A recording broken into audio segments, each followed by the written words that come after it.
Howdy, howdy. Zim back again once again. 4 people are already in chat. Let's go.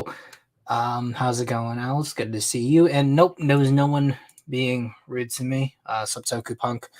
I know Omnifear said something that I made an Omni-Man meme out of it. So if anyone's kind of curious as to what was up, it's probably that they saw. No one was being rude or anything to me, so don't worry. Old Zim was not getting bullied. Even bully session with someone. Hello, all my grifting fun phobes. Yeah, what's it called? You are all my wonderful fun phobic people here tonight. What's up, as always? Good to see Joe Schmo in the house. Welcome. And you get a triple dose of Zim this week. 3 live streams. It just so happens that at least my work schedule was not totally awful, so I was able to enjoy myself, and everything did not seem like a total clusterfuck, essentially. And okay, so that's interesting. And if you're wondering what I'm doing with the mouse pad there, it's literally because I essentially downsized this in my screen. And now I just kind of have to put it somewhere where it's not bothering the rest of the layout, which is probably why I need to start investing in doing double monitors and stuff, because I'm doing all this from the laptop. I won't stay long, but brace yourselves for wild comments, lol. I don't think it's going to get too wild, with maybe a few exceptions, but we'll see. Was good, Brandine? Was good, Brandine? It's good to see everyone back in here as always. But yeah, happy to see you all here, enjoying my content and just hanging out and just having a wonderful ye old time. So let's do the usual. Gonna give it about 10-20 minutes. You guys can ask some questions, and then once it sort of feels like a significant amount of people who are looking to tune in have tuned in, we'll sort of start the videos. And what I think I'm gonna do is, in this case, because I'm dealing with 7 videos and I wasn't expecting to do a long man tonight, so what I'm thinking is I'm gonna intermittently put the link to the stream in the chats, so if someone wants to come on, they can come on, but if not, they don't have to. And then I think I'm gonna just cycle everyone in and out, and then they come in right afterwards. And then once we go through all the videos, I'm just gonna let everyone come in, enjoy themselves, and not have any worries. But in most cases, if you are not part of it already, be sure to. I always leave the Discord link in there for anyone who wants to join. And yeah, because usually I put in the Discord link there for anyone who is already part of the community. They get to come on earlier and just get first priority by being in chats already with me. But yeah, to start us off, if you've got a question, just shoot it my way while I sort of work on this piece right here. It's Yu Kaiju for Kaiju 2000, which is the same kind of project / universe that G-Rex is from. So, and that's one thing I do love sometimes is when you're working on a piece and you try to get down the brushes exactly the way you want it, and you have the brush size saved, but then for some reason it doesn't go exactly how it usually goes.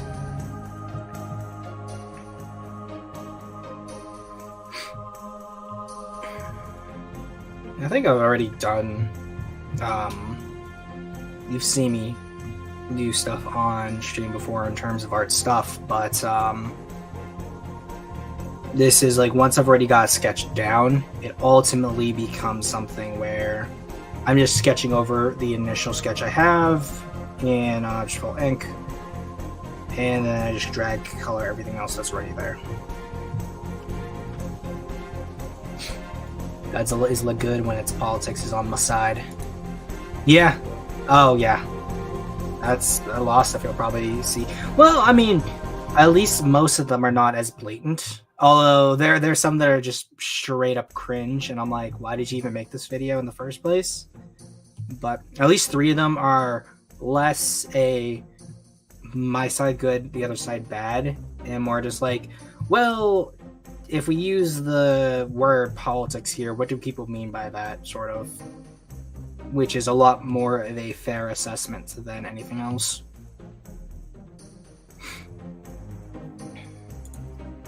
Sub Javara, just dropping by, maybe on later, but I do have to do a few things first. Yeah, no, I mean, hey, you already came in first and gave a comment, and I appreciate the engagement as always. Do do do do do do do do do do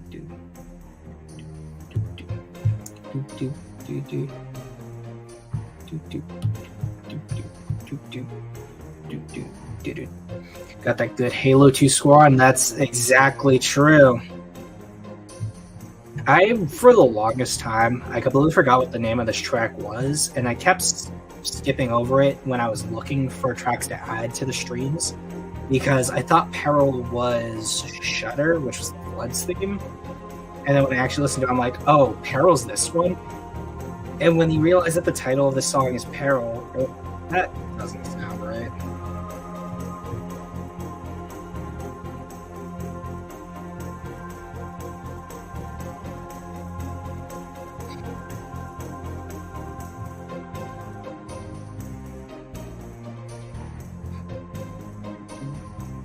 And how's it going, Goji Lion? Matt, it's good to see you. I don't think you've been in the streams for a while, but hey, I appreciate you coming in all the same.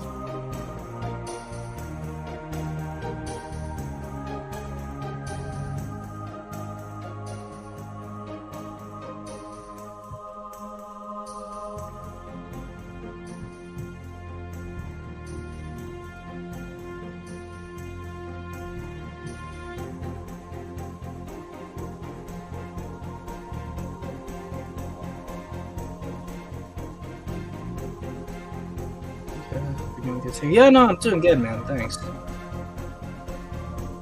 Just been chilling. Work's been okay, and obviously been like looking more into Blender stuff and the like. So I can't really complain.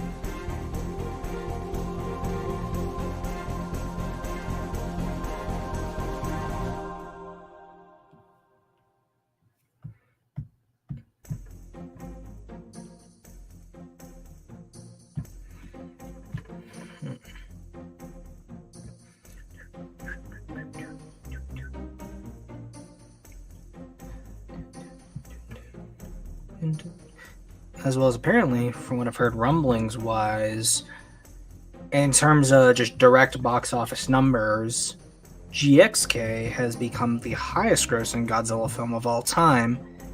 Although adjusting for inflation, 98 still has more, but I think the whole adjusted for inflation thing is kind of bunk, because given the fact that you're looking at moviegoers at a different time and a different economy, and with a different perception of Godzilla, or just perception of different media in general, I think thinking about how something would do well in today's environment because it did so well adjusted for inflation back then is pointless, I'd say. So overall, at least like for what it is, just going purely off numbers, I would say that makes more sense. And at the moment, with -1 doing as well as it did, it's sparking a lot of interest in Godzilla. And then not GVK, keep getting it wrong still to this day, GXK, bringing in something that's a little bit easier for kids to go in and watch and enjoy themselves with. It makes a lot of sense that it's doing as well as it is, not to mention the fact that there really isn't anything competition-wise that's GXK is having a fight against, so there's also that. And I don't remember what it's doing box office wise in Japan. I know -1's still doing well in Japan. I think it dropped out of the top 10, but for the moment though, like, we'll kind of see where GXK lands, but -1 is still chugging along, still doing good. Hopefully it beats Shin's numbers, because I think it's just behind not Shin Ultraman, sorry. I think it's just behind Invasion of Astro Monster in terms of like its attendance. So if it beats one of the Showa Ghidorah films, that's really good. And if it beats both Showa Ghidorah films, then it really gets up there to into the high mark of the Golden Age Godzilla films. So that, I would say, is also really good news. I just want to play Gravemind now in Legendary, of course, so I can hate myself. No one hates themselves that much to where that's what they're going to do to themselves for any amount of time. But at least you're playing Gravemind on Legendary, not Gravemind on Lasso, because then your sanity truly goes out the window.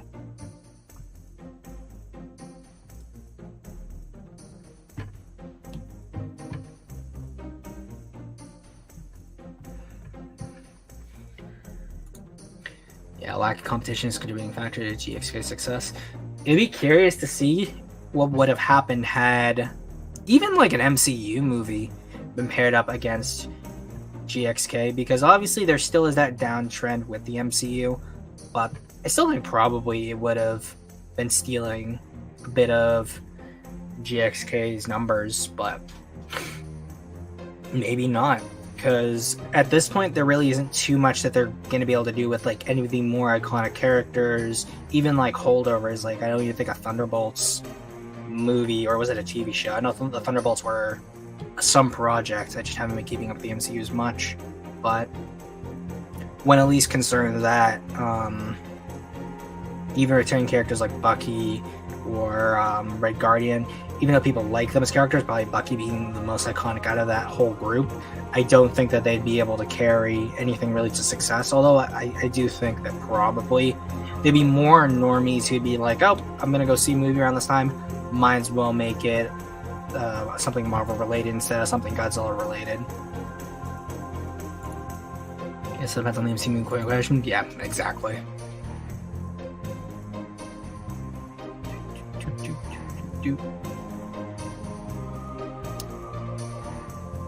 Even though I did one right here already, it's so much easier just doing the spines first, and then you get into good muscle memory with the loops, so at least you have that perfect curve to the sail there.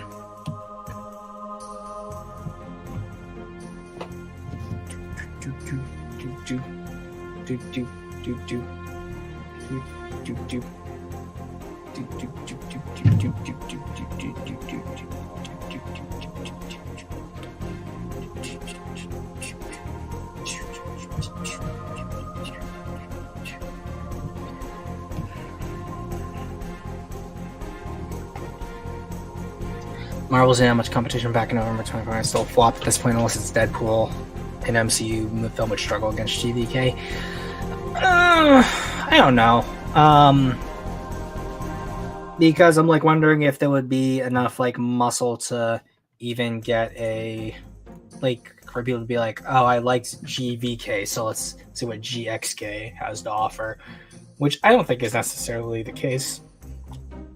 I think there's a lot of excitement around GXK for like Godzilla fans, and then not to mention you also have the Godzilla fans, or not Godzilla fans, the people who had seen -1. I think again -1 being the breakout success that it was is what contributed to a lot of people talking about GXK, because without that I think a lot of fans would probably be like, oh okay, and then kind of move on, whereas you had -1 being a big hit and everyone's talking about it, and then a new Godzilla project comes out right after that's so drastically different, and that's why you get a lot of the talk that you have at the moment, at least.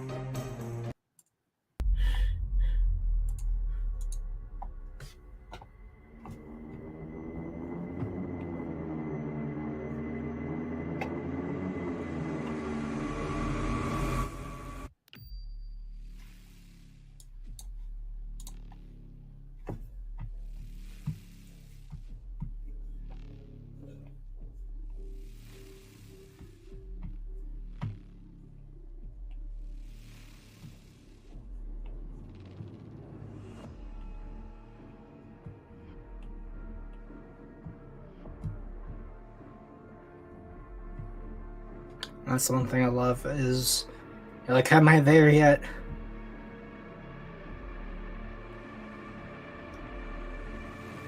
I think probably just to preface how everything is going.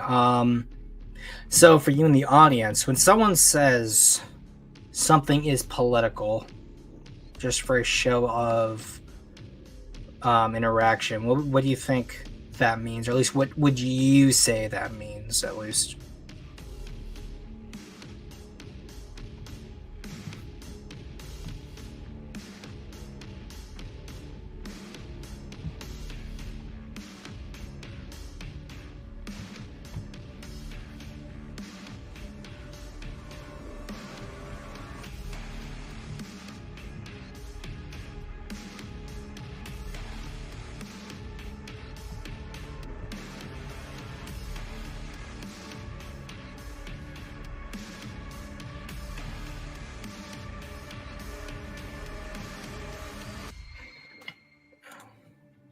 I would say, would you even consider something like my opinion to be political?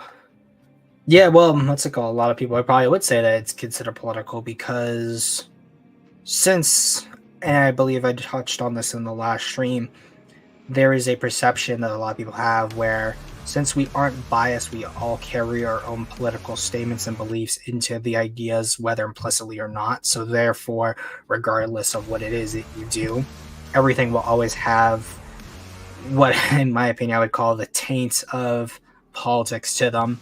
So if you're going by that logic that some people give, then therefore everything is political. But I think that is, as Godzilla Not says, Twitter schizo, loving politicizing Godzilla.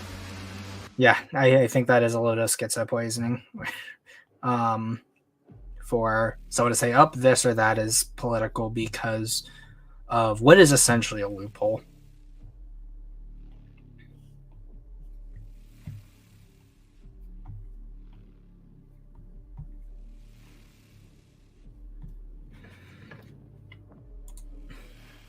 I would say it means it must watch with my politic. Yeah, well, what's it called? Usually, in that case, if someone's like that, it's more like I watch things and they affirm my beliefs. And then there's other things that are problematic because they don't affirm my beliefs or they enforce something harmful. And sometimes something can be harmful, but in a lot of cases, it seems that there are many things that are pretty innocuous.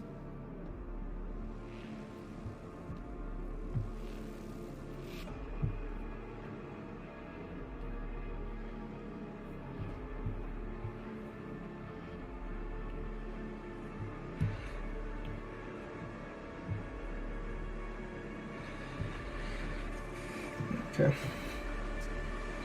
There's just the back plates that's need to be done, and that bottom there. Do do do do do do do do.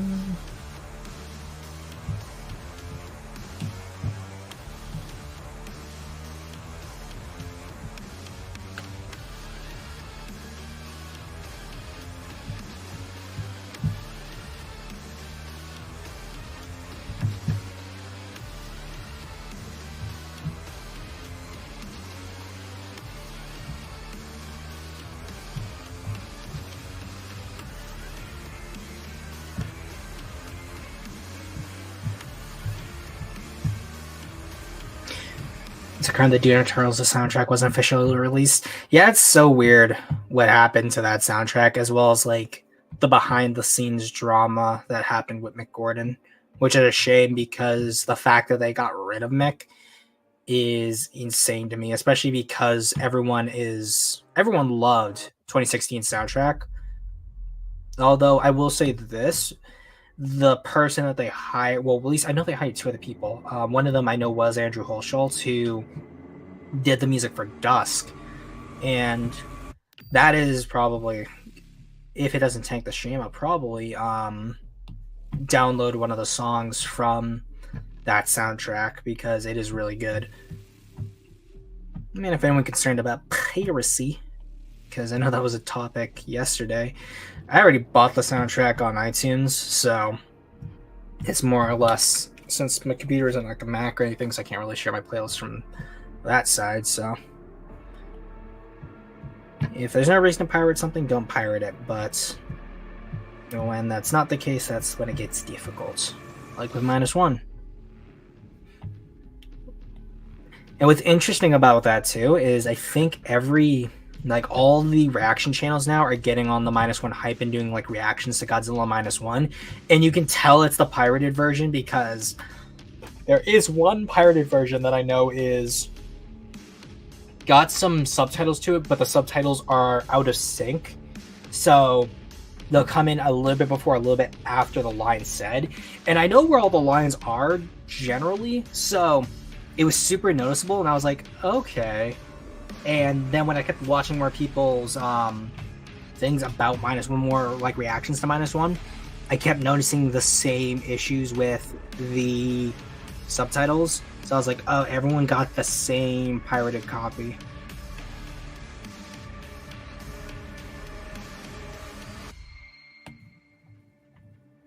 I do love Andrew's DLC OST. It's really good. I love it. Although I will say, in general, I prefer 2016's OST more to Eternals. I also just generally like Doom 2016 more than I did Doom Eternal. I'd probably chalk that up to generally because it's like the same things like why I like certain Godzilla movies more than I like others. It's because I think 2016 took itself seriously and it was like, we're going to respect Doom source material, but we're also going to treat it like something that's actually happening. Whereas they really do lean into the more video gamey, arcadey aspects in Doom Eternal and in the DLCs as well. And because of that, I think that like a little bit of the gravitas of the new story is missing because of that.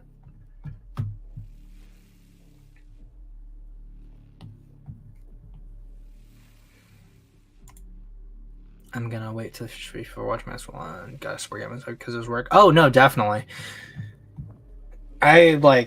I'm not gonna probably get like a Japanese Blu-ray. I'm just gonna wait till the English one comes out. I'll be curious to see what or who Toho's gonna partner with to release the DVDs because I know they didn't partner with anyone to do the distribution in the States for the movie in theaters. So I wonder what's gonna happen here.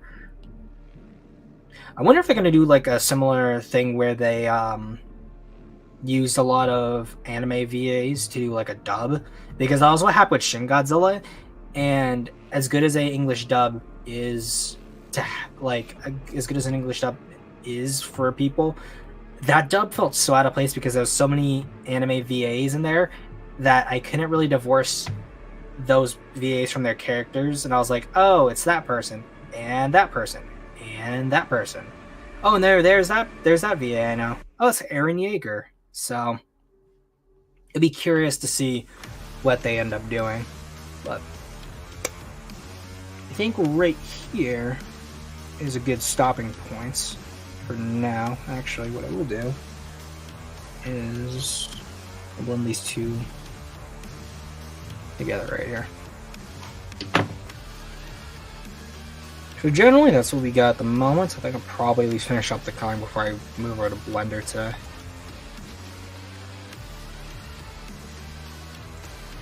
I'm gonna stick to watching the Japanese version because the performance of the extra was so good that the videos I feel would be distracting. Yeah, that's fair. Although it's interesting because I have always watched the Godzilla movies dubbed for years, so hearing the Japanese VAs in a lot of cases feels out of place. But that's purely because I was younger when I was watching these movies, and that's the English dub actors are the ones I associate the characters with the most. But definitely pirated GBK. Someone's about to waste money on that crap. I mean, hey, I respect it, so no judgment from me. But yeah, let's go right into the first set of videos then, shall we?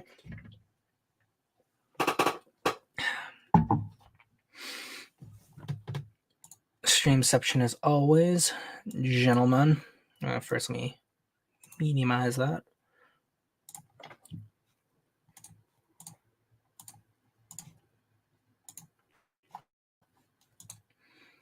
I was going to do some stuff on Twitter, but I realized there wasn't really anything Twitter related that was interesting, so.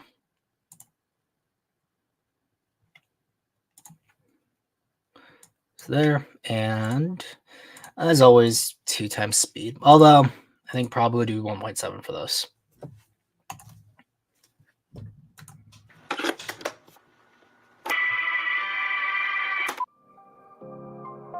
It's interesting how our perception of history is shaped by very specific cultural imagery. Never the full story, just the raw emotion. Single frames can capture the attitudes of an entire era, and those images very often appear in fiction, like with the atmosphere of a post-war Japan perfectly captured in 1954's Gojira, one of the boldest political statements ever put to film, masquerading as a creature feature. Directed by Ishio Honda, with special effects by E.G. Tsuburaya, the man responsible. So I'll just go back there and hear what he just said again.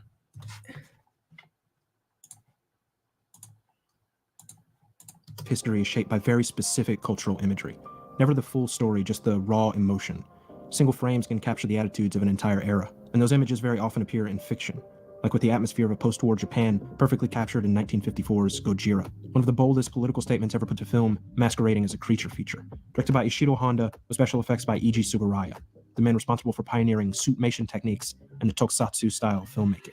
Together with Tomoyuki Tanaka and Toho Studios, they were able to give form to this persistent fear of nuclear destruction, a fear that was still very much alive in Japan, given the recent events in the Marshall Islands. The crew of a boat called the Daigo Fukuryu Maru, or Lucky Dragon 5, had been fishing off the string of atolls in the northern Pacific, which also happened to be the testing location for the United States' new 15-megaton hydrogen bomb. And that incident is mirrored in the opening sequence of Gojira.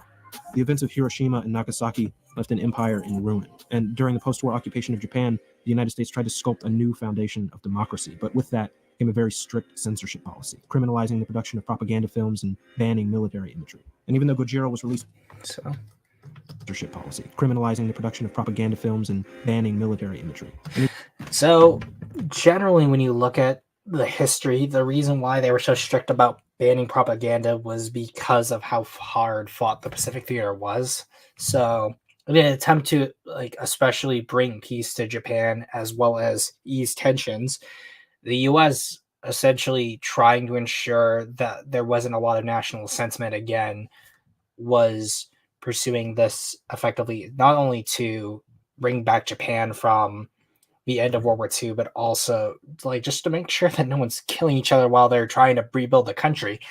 And what's interesting to note is that after this time period and these restrictions loosen, plus you see the United States still carrying on stuff like its military bases in Japan, there was a lot of turmoil in the government about that. And I know that there was the largest civil protests in Japan were happening in the late 50s, early 60s, and a lot of that is response to the U.S. occupation.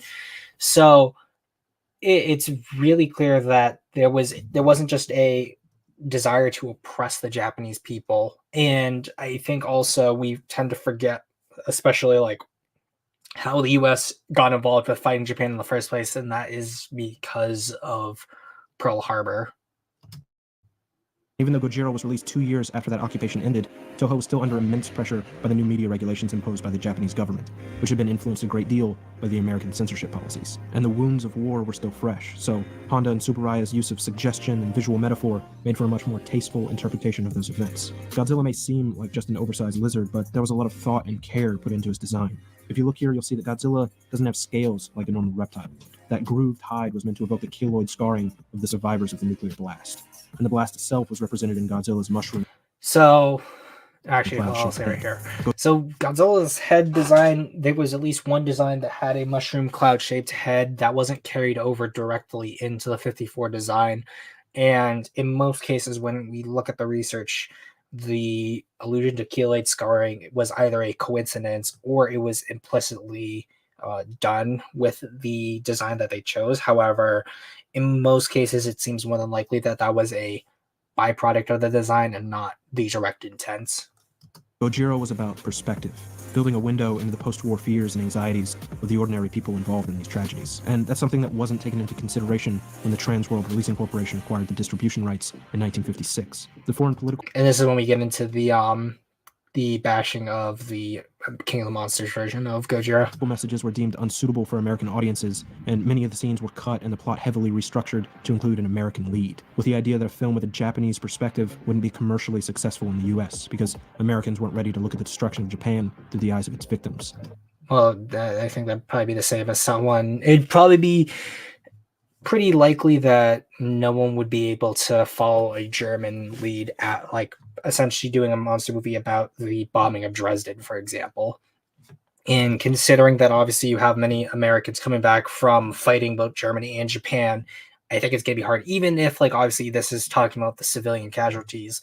If you spent so long fighting someone, there's going to be an adjusting period. Not to mention, the primary reason why they decided to change it so much instead of doing a dub job was specifically so that it could be as popular as it could be, because they wanted it to be successful. If they didn't really care about Godzilla, they probably would have just done a dub job and left it in for some of the more artsy theaters to show about, and Godzilla probably wouldn't be as popular as it ended up being.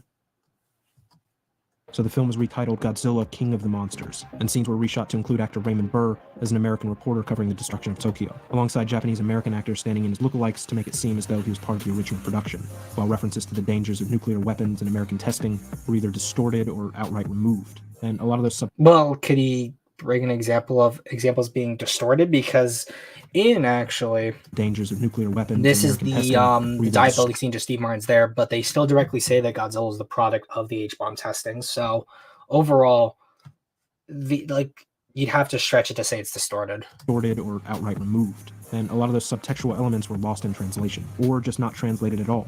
On top of the 20 minutes cut out of the film and the 30 minutes added, the majority of the original Japanese dialogue wasn't dubbed or subtitled, and the scenes that were done very poorly. I'll give you an example with one of my favorite scenes in the film. It's a quiet moment in the middle of the destruction, a mother comforting her children as the city burns around them.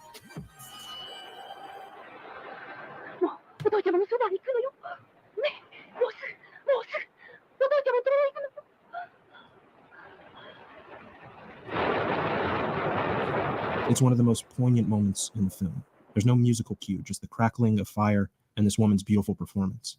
Now, let's take a look at that same scene as it occurs in the American release.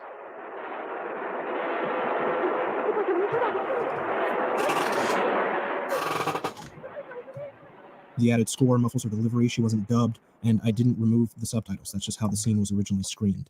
I'd actually be really curious, because I think in this case, if you remove the music, you could probably solve the same effect. Although I swear, if that ended up being the case, there'd be so many people saying that if they dubbed it over, it would have been like a bastardization of like her moments there. So I think overall, still keeping the scene and not dubbing it would be better than having them try to dub it, because if they had and it'd be seen as like kind of off or kooky by today's standard, there'd be more people being up in arms about it than not. And you can really see the difference in emotional performance when comparing the coverage of the Japanese reporter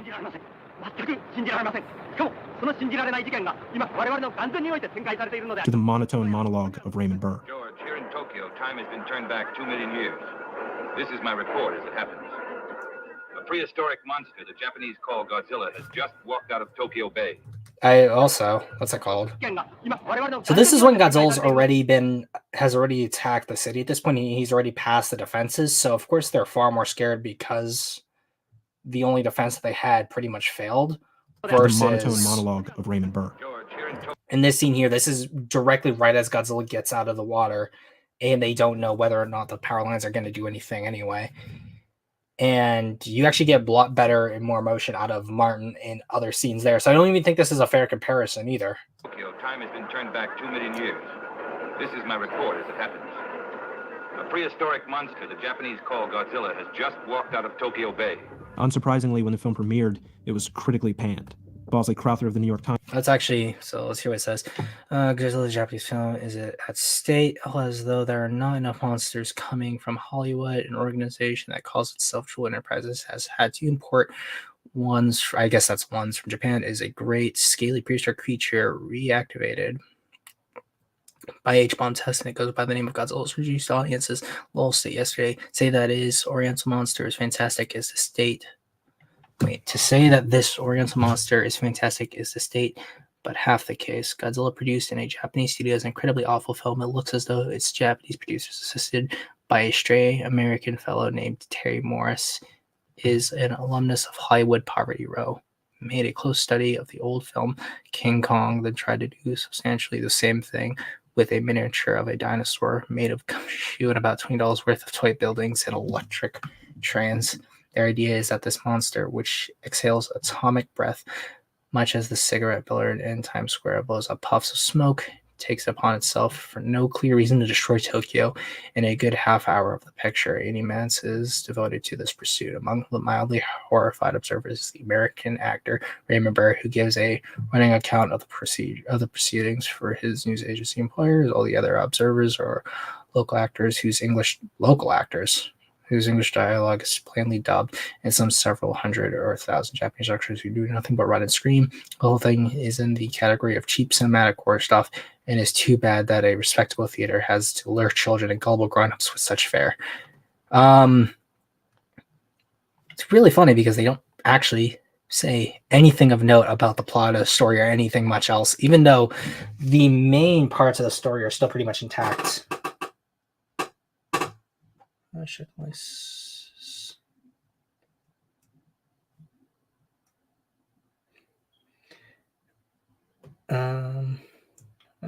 subscription.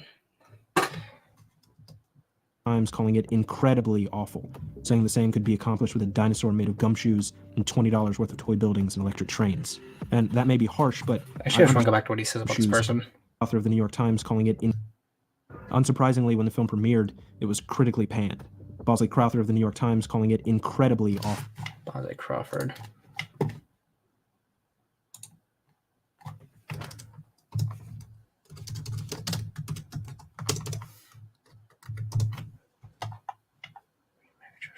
For the New York Times.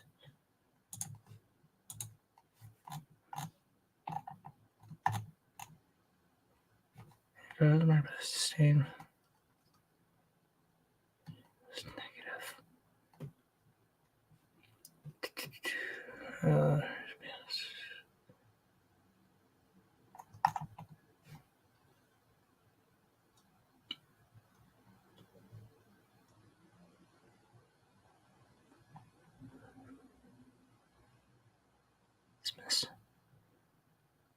Well, what's it called? That's funny there. He thought Godzilla was bad and dismissed Psycho as a blown or otherwise honorable career. So, I mean, like, are we really going to take necessarily what this one individual says seriously and use that as the only example?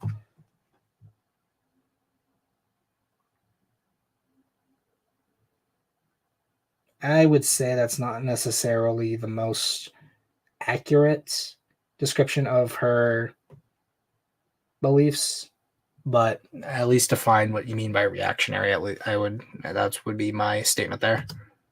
Saying the same could be accomplished with a dinosaur made of gumshoes and $20 worth of toy buildings and electric trains. And that may be harsh, but I understand his disappointment. It's just a shame that he, along with most people, never got the opportunity to see the film as it was originally intended. Gojira was a product of and a response to oppression and tragedy and censorship, and what this version did was censor the oppression, trivialize the tragedy, and introduce an American perspective to an experience that is very specifically Japanese. Right. Trivialize oppression and tragedy and censorship, and what this version did was censor the oppression. Describe the oppression. Trivialize the tragedy.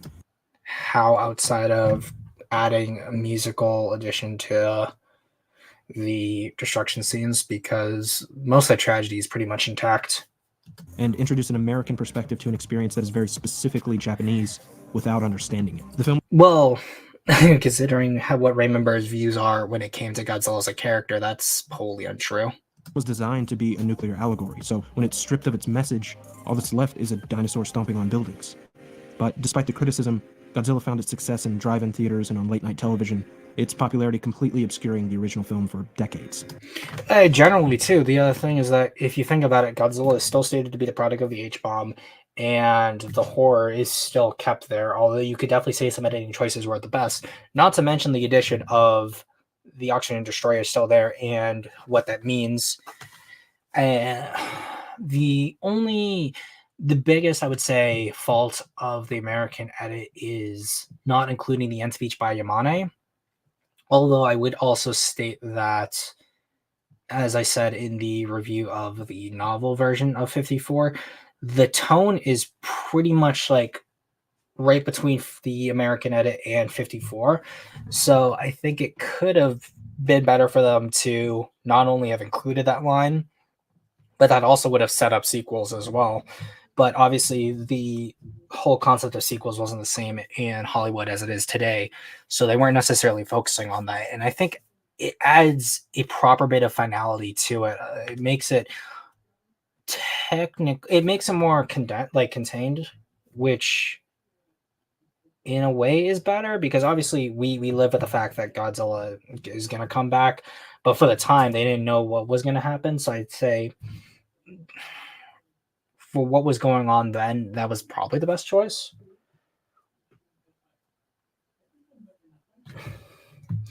I think probably he would. Well, then you probably have to ask him if Godzilla, or not Godzilla, King Kong was a critique of capitalism or something, because that's what one of the videos from last time said, is that King Kong is a critique of capitalism. So more than likely, it's fine if like Japanese, or what's it called, if any other country takes an American idea and does it to their own sort of specs and perspective. But when it's reverse imported and you get something coming out of another country into America, there seems to be, at least from modern critics, this belief that they should keep it as the same as possible, which I guess fair. But then if they try to make it so in a way that is as popular as possible and reaches the most amount of people, that is somehow bad. The original wasn't even available to American audiences until the Criterion Collection remaster in 2004. I love the fact that he also doesn't include the fact that when the American edit was brought back to Japan, it was also really, really successful. But 50 years after its initial release. And over those 50 years, Godzilla's significance within the context of man-made disaster and war has shifted in favor of kaiju battles. He's embraced his Americanized title as King of the Monsters, becoming a defender of Japan, as well as the official Japanese tourism ambassador. And his domestication is due in part to the American sanitization of that first film. The Godzilla not really. Today is as much a product of America as he is of Japan. He's a product of the bomb, a product of the censorship, and a product of Hollywood marketing. Part of coping with the atrocities of war is twisting them into entertainment, which seems distasteful and strange, but it's something that every culture does. And Gojira was meant to be a cathartic release for Japanese citizens, something that allowed them to reimagine history and learn from a tragic wartime experience. But the war was over now, and it was time to move on. Toho had accomplished its goal in 1954, but saw a potential market in American audiences with a more lighthearted, campier direction. And with improving relations between the United States and Japan, Godzilla was able to reflect the changing game. That wasn't even in that was even made in Zone Fighter, didn't even come out in America. Why are you using that as a picture? But like, I would say when you look at all of the edits that were done, Gigantus and King Kong vs. Godzilla being the most edited, I'd probably say Gigantus more than King Kong vs. Godzilla, are heavily edited. But tonally, they are pretty much the same when it comes to Gigantus, although King Kong vs. Godzilla loses a lot of the Japanese-specific satirical commentary, which, considering the fact that that film, King Kong vs. Godzilla, is banking on stuff that is going on in Japan is going to be unique to the Japanese, and it's then coming over to America, I wonder if they hadn't changed it, would Americans have picked up on that? I think probably not. So again, it's one of those things where a uniquely Japanese film gets a wider release, but therefore has to change something so that it appeals to a different demographic. But there's that. Mothra versus Godzilla's the same between the dub and the sub. There's very little change there, and the message stays pretty much the same. Same thing with Ghidorah, the three-headed monster. Same thing with Astro Monster, especially. And all the other later films pretty much aren't that much different from their Japanese counterparts. It's really only the earlier films that have that distinction. And then, of course, you have 84, which, outside of the addition of the American actors, tonally is pretty much the same. And then you have the Heisei films that pretty much are just dubs. Graphic, but it's telling that in his current incarnation, he's much more a natural disaster than an ally. So if you only know Godzilla by reputation, a look back at his origins will give a unique perspective into a very complicated time in Japanese and American history. You call it complicated, but you really didn't go too much into detail about how or why that was complicated or any of the nuances of that time period. But next video.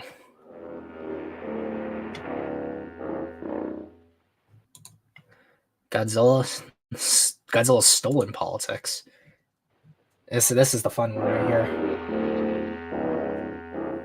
The vision of Godzilla as both a creature and a film franchise has become a little muddled over the years. We've seen some fun modern interpretations of the beast, and some not so fun, but the popularity of the absolute unit is not to be understated. Kaiju flicks have always had their place in cinema, and they're a blast to watch even if their sole purpose is to smash things to bits and lay waste to civilizations, or even other kaiju. But Godzilla in particular is special. We've come to understand Godzilla, or Gojira in Japanese, as a creature that arises from the depths of the ocean to wreak havoc on Tokyo, or San Francisco, or New York City, or wherever it is that chooses to rock out. They're a creature that requires total opposition in order to tear them down and protect the people of Earth from its wrath. Often in the creature's remake appearances, he represents nothing but destruction, either to destroy the people of Earth or to protect them from something a bit bigger. Well, what's it called? Let's go back.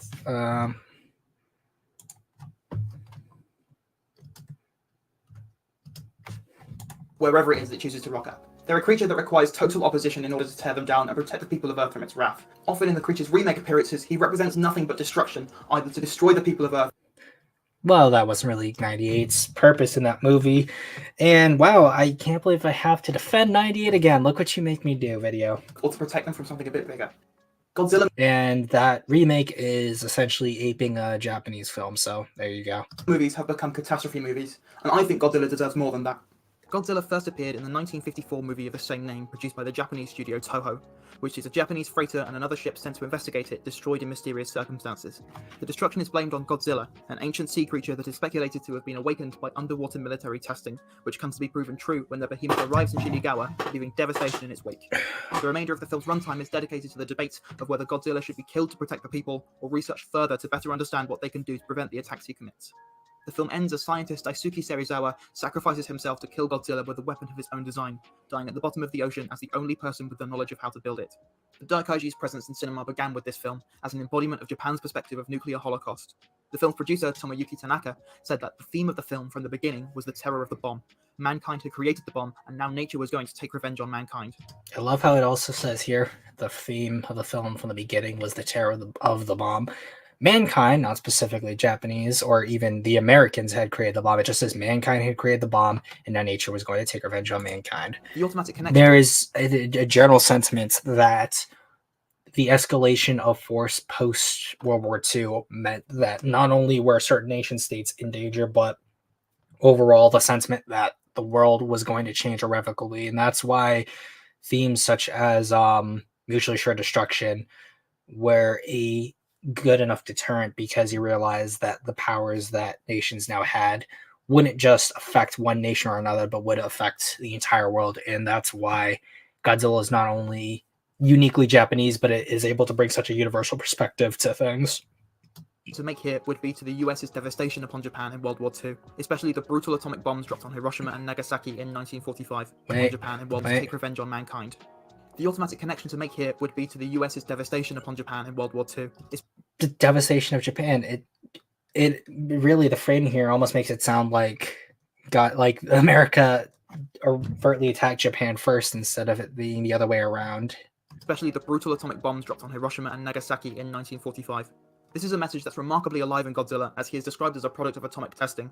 They're a manifestation of the side effects of a military American dream: greed, war, brutality, destruction, fury. What? Godzilla side effects of that's remarkably alive. I'm gonna slow that down. Alive in Godzilla, as he is described as a product of atomic testing. They're a manifestation of the side effects of a military American dream: greed, war, brutality, destruction, fury. Godzilla. But it's not specifically an American dream. Like, I mean, I just wonder what would have happened had America not intervened, not specifically with Japan, but just World War II in general, because it could be argued that even if America hadn't joined Germany, well, Italy would have surrendered before Germany. Germany would have been pushed back anyway. But it wasn't like America didn't have a stake in what was going on prior to World War II, and then we're directly brought into the conflict with Pearl Harbor. Not to mention the fact that it's not like Japan was moseying about not doing anything too heinous prior to America's involvement in the war. It is man-made and represents Mother Nature taking revenge on man for his transgressions, which is where American interference comes into play.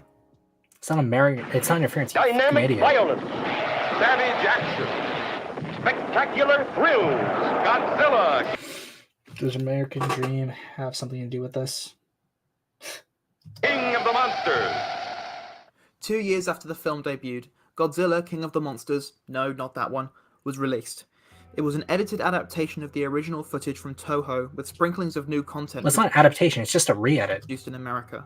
The film makes its own American insertions in the form of a new journalist character, but the issues of the film actually lie in what it removed. All mention of American testing and the anti-nuclear theme that carried the story was axed. That's not true. The story was changed at its core to suit an American audience. How? And was careful not to remind them of the inexplicable death count that the Nagasaki and Hiroshima bombings caused. Godzilla was written to heal a wound. Japan suffered immense casualties to the bombings, and the metaphor of a beast that retaliates to human nuclear testing couldn't be more clearly stating that humans would face dire consequences for their disrespect of the world and their fellow man. Godzilla, King of the Monsters is a symbol of American cinematic erasure. What the? Stating that and the metaphor of a beast. Godzilla was written to explicable death. Japan, the Nagasaki and Hiroshima bombings caused. Godzilla was written to heal a wound.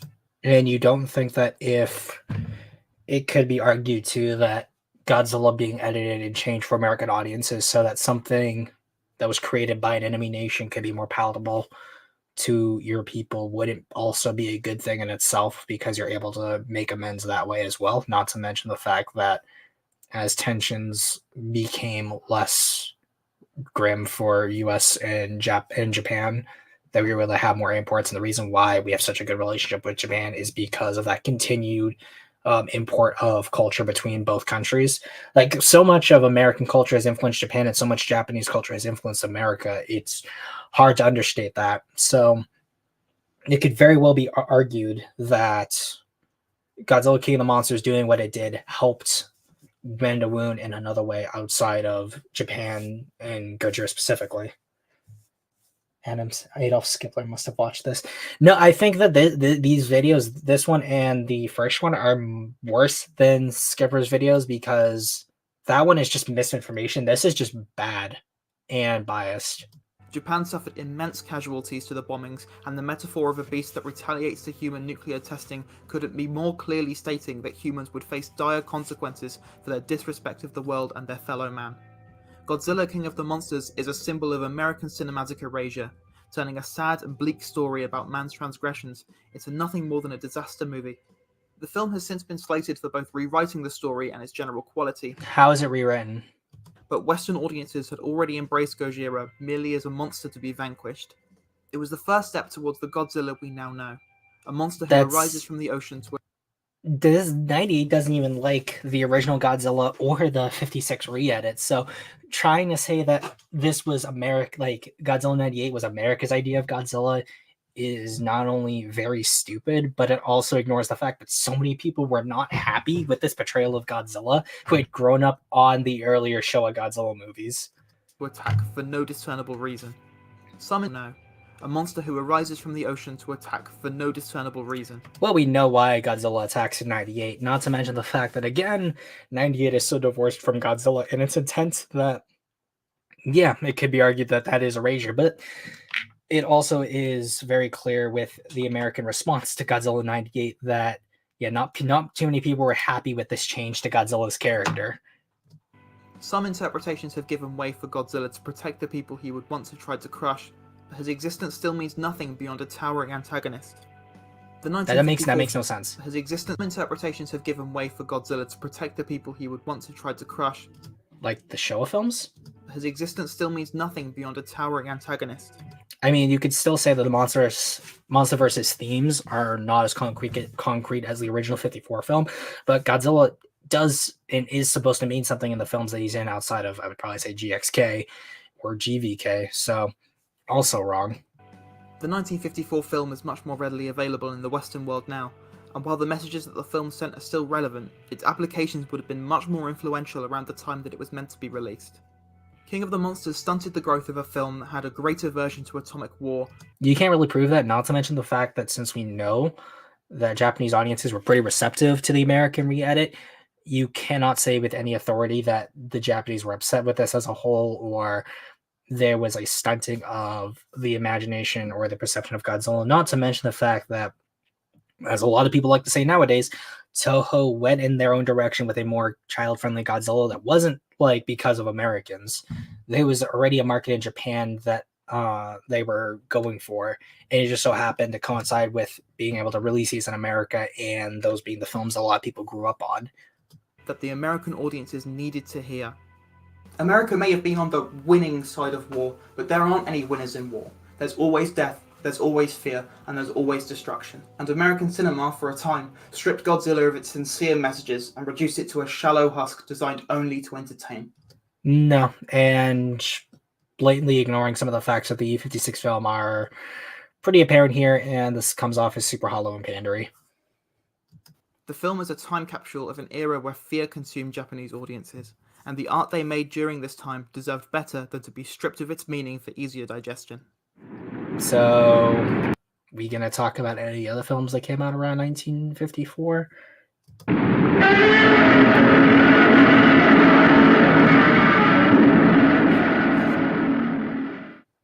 Hi, it's me, Jed. Like, actually, if you really think about it, it's the shadow. Why do I have Bing?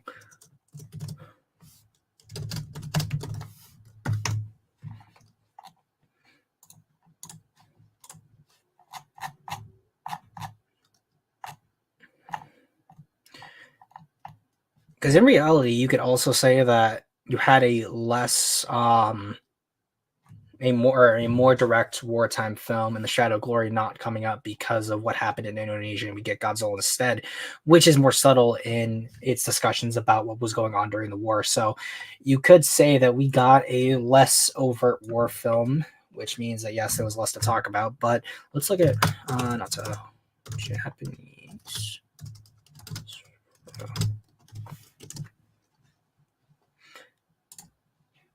So Godzilla, Crucified Lovers, Seven Samurai, not really about wartime.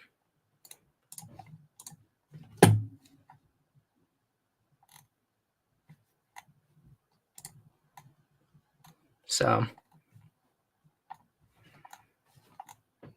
I wouldn't really say these are all talking about what was going on with nuclear devastation. It really seems like there was only one specific one that was doing that, and it was Godzilla. So that last line there also doesn't make a whole lot of sense.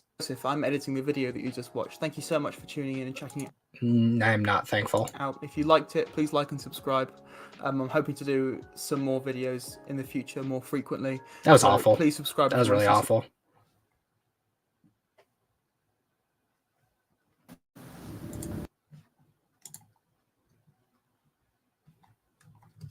The year is 1945. World War II has been going on for 6 years at this point. Germany and Italy are no longer part of the equation, Italy having surrendered 2 years earlier, and Germany having surrendered earlier that year. Faced with a massive loss of American lives, President Harry Truman orders the first and only use of atomic weapons in human history. On August 6th, a nuclear bomb is dropped on Hiroshima. 3 days later, another bomb is dropped, this time on Nagasaki. Between the two bombings, it is estimated that over 200,000 people were killed or injured, most of which were civilians. Now, I could write a whole essay about the political implications of this act, and I will say that regardless of whether it was justified or not, it was a tragic loss of human life, and one I hope will never be repeated. But that's not what this video is about. This video is about Godzilla.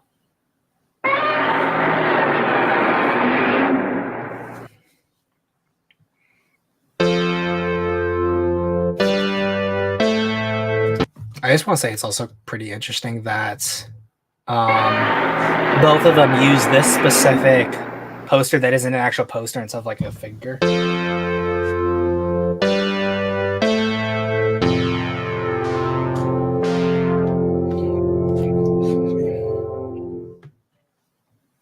Hi, I'm Forrest. Welcome to Political Thoughts.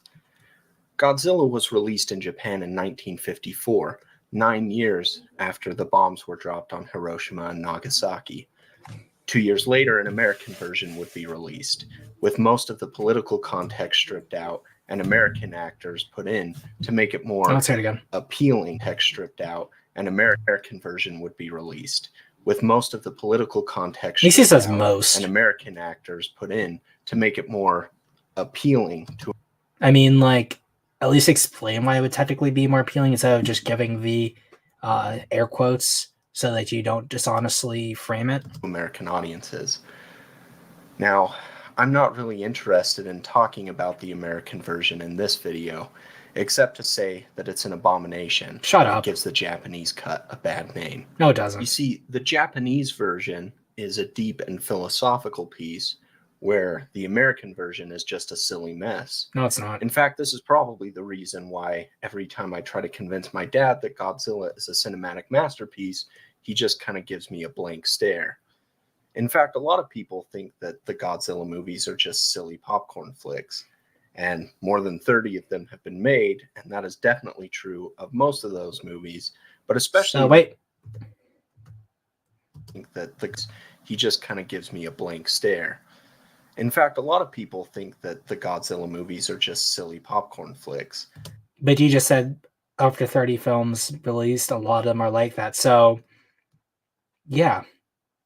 I'm not sure why you say that and then contradict yourself or give a reason as to why the next moment afterwards. And if you really can't convince your own family as to why a film or any piece of media has merit, then maybe you're just bad at explaining things to people. And more than 30 of them have been made, and that is definitely true of most of those movies. But especially in the case of the first Godzilla, it is a meaningful look into the effect of nuclear weapons and whether the ends justify the means. I started out this video talking about the nuclear bombs dropped in Japan. Though they are only referenced in passing in the film, Godzilla's plot is driven heavily by their influence.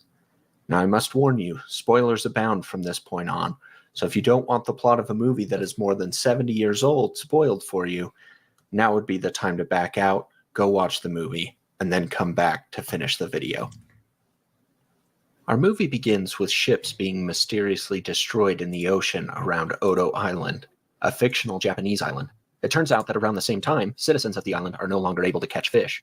After some investigation, it is discovered that there is a giant monster laying waste to the area.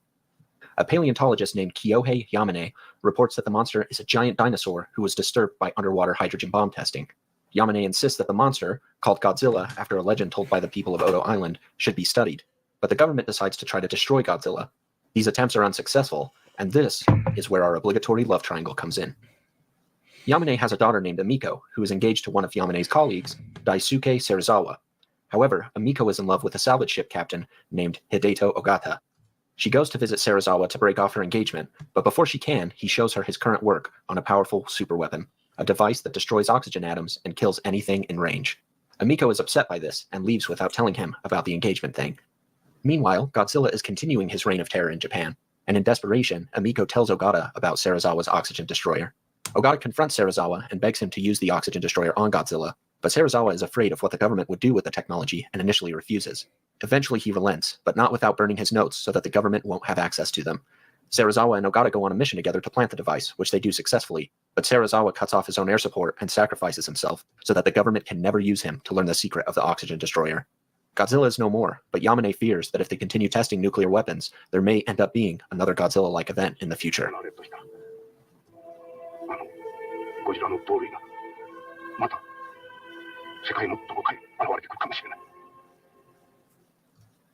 There are two main ways that Godzilla critiques nuclear weapons and nuclear testing. First, in how Godzilla is created, and second, in the struggle to decide whether to use the oxygen destroyer to deal with Godzilla. Godzilla was minding its own business deep in the ocean for millions of years, and would have stayed there if it weren't for underwater H-bomb testing. In the film, nuclear testing is seen as destructive, not just in the way it can be used to make bombs to intentionally harm people, but as destructive by nature. Japan never drops bombs on anyone, but they are punished with Godzilla for even experimenting. Wait, what? Destructive by nature. Japan never drops bombs on anyone, but they are punished with Godzilla for even experimenting with something so destructive. Is he implying that Japan did the nuclear testing? No, it's specifically implied to be the Odo Island's near the Marshall Islands. It's supposed to be the actual American bombs are what created Godzilla. What? Destructive, not just in the way it can be used to make bombs to intentionally harm people, but is destructive by nature. Japan never drops. And they also never say that nuclear energy is explicitly destructive by nature, because Yamane specifically wanting to keep Godzilla alive to preserve him so that they could understand the effects of radiation on something else that was able to survive it to benefit humanity. So information about the atom would be used to save more people from the atom. Like what? Bombs on anyone, but they are punished with Godzilla for even experimenting with something so destructive. Godzilla is a natural force of chaos, basically a giant lizard who doesn't have malicious intent, but wreaks havoc and destruction wherever it goes, just by the very nature of its size. It is impervious. No, it's also directly malicious as well. I think we tend to forget that, as the novel more explicitly says Godzilla is wrathful and malevolently trying to kill humans. Impervious to weapons, including nuclear weapons. Which leads us to Serizawa's oxygen destroyer. Within humanity's grasp is a weapon powerful enough to destroy Godzilla, but the question becomes, do the ends justify the means? Yes, Serizawa's technology is capable of destroying Godzilla, but to do so would put that very technology in the government's hands, the very same government that brought Godzilla upon Japan by developing advanced weapons in the first place. Wow, oh my goodness. No, he actually thinks that it was Japanese nuclear testing that created Godzilla. No, in fact, this completely destroys your own point. No wonder you're not able to convince your dad that Godzilla is a good film, because you literally don't understand the film that you're trying to critique. No, actually, in fact, it does. The film does talk about the ends justifying the means, but it's because of the fact that you're dealing with a character who is Japanese, having to be in a similar situation to J. Robert Oppenheimer in the idea of using a super weapon to end a catastrophic threat. Of course, Japan is not the same as Godzilla in terms of like what it can do, because obviously you're dealing with people versus a monster. But that clear theme that you are correctly showing is what? How did you get that wrong? Even the American film directly says that Godzilla is the product of H-bomb tests. There was really only one country known about that had H-bombs, and there was another country testing them that we know isn't the case. What?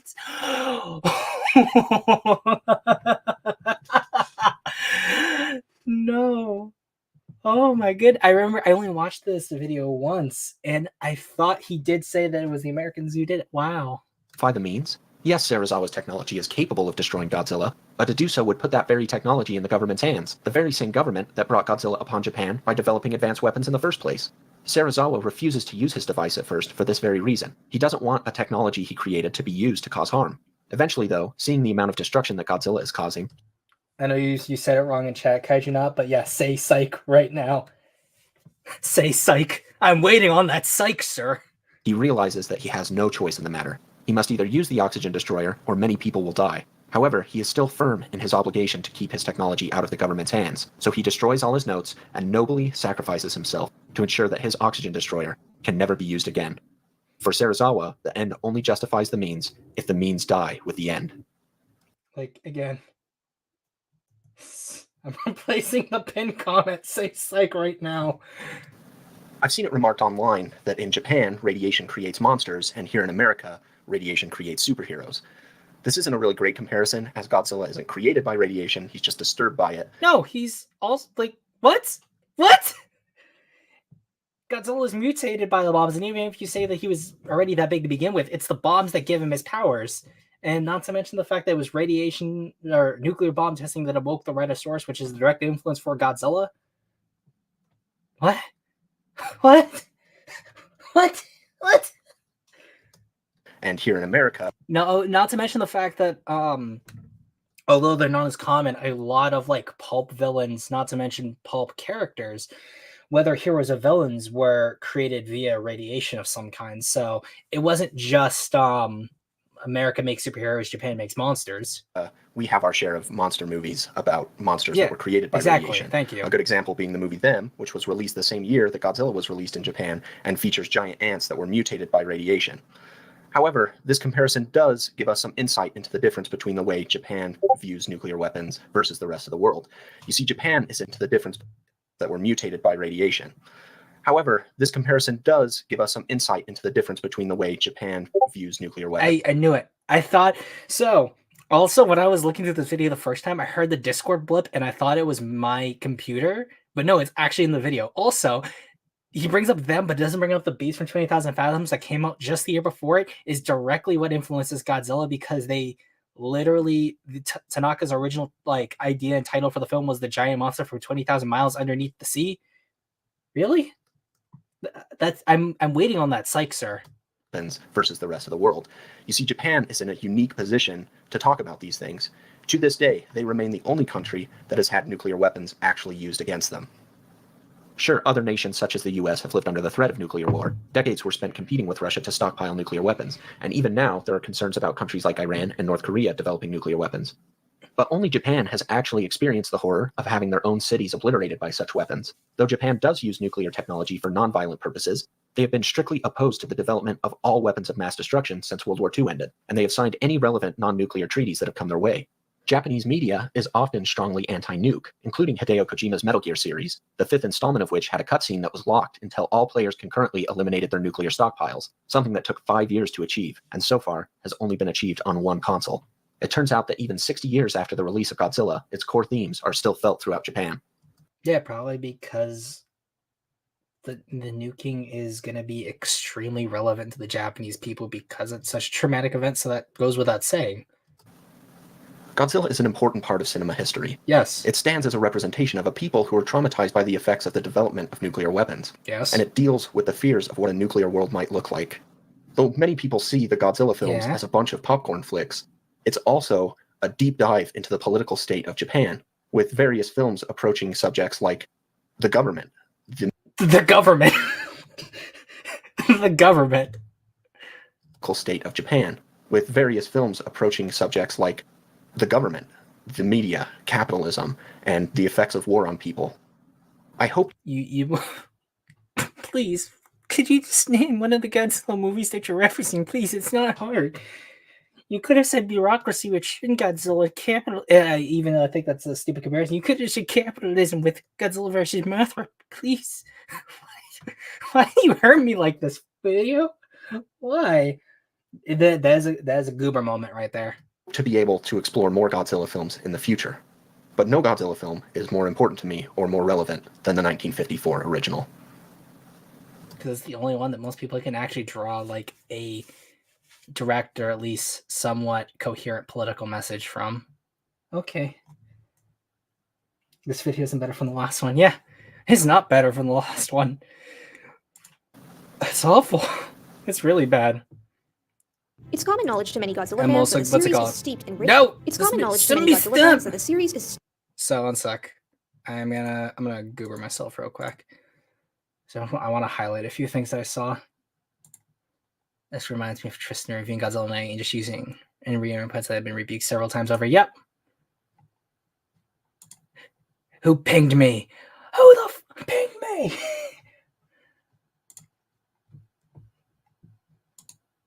Oh, I could probably do an edit for that. That'd be nice, but I don't have... No. Say psych right now. I'm waiting on that psych, sir. Yeah, it really does seem like people hate their research. It's really bad. Oh my god, that's really bad.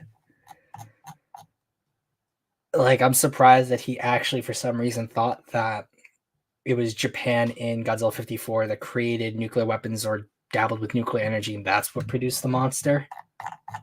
Like, I'm sorry, that's awful. That's really, really bad. Oh no. Oh no. At least we're almost halfway through it, so we're getting there, guys. We're getting there.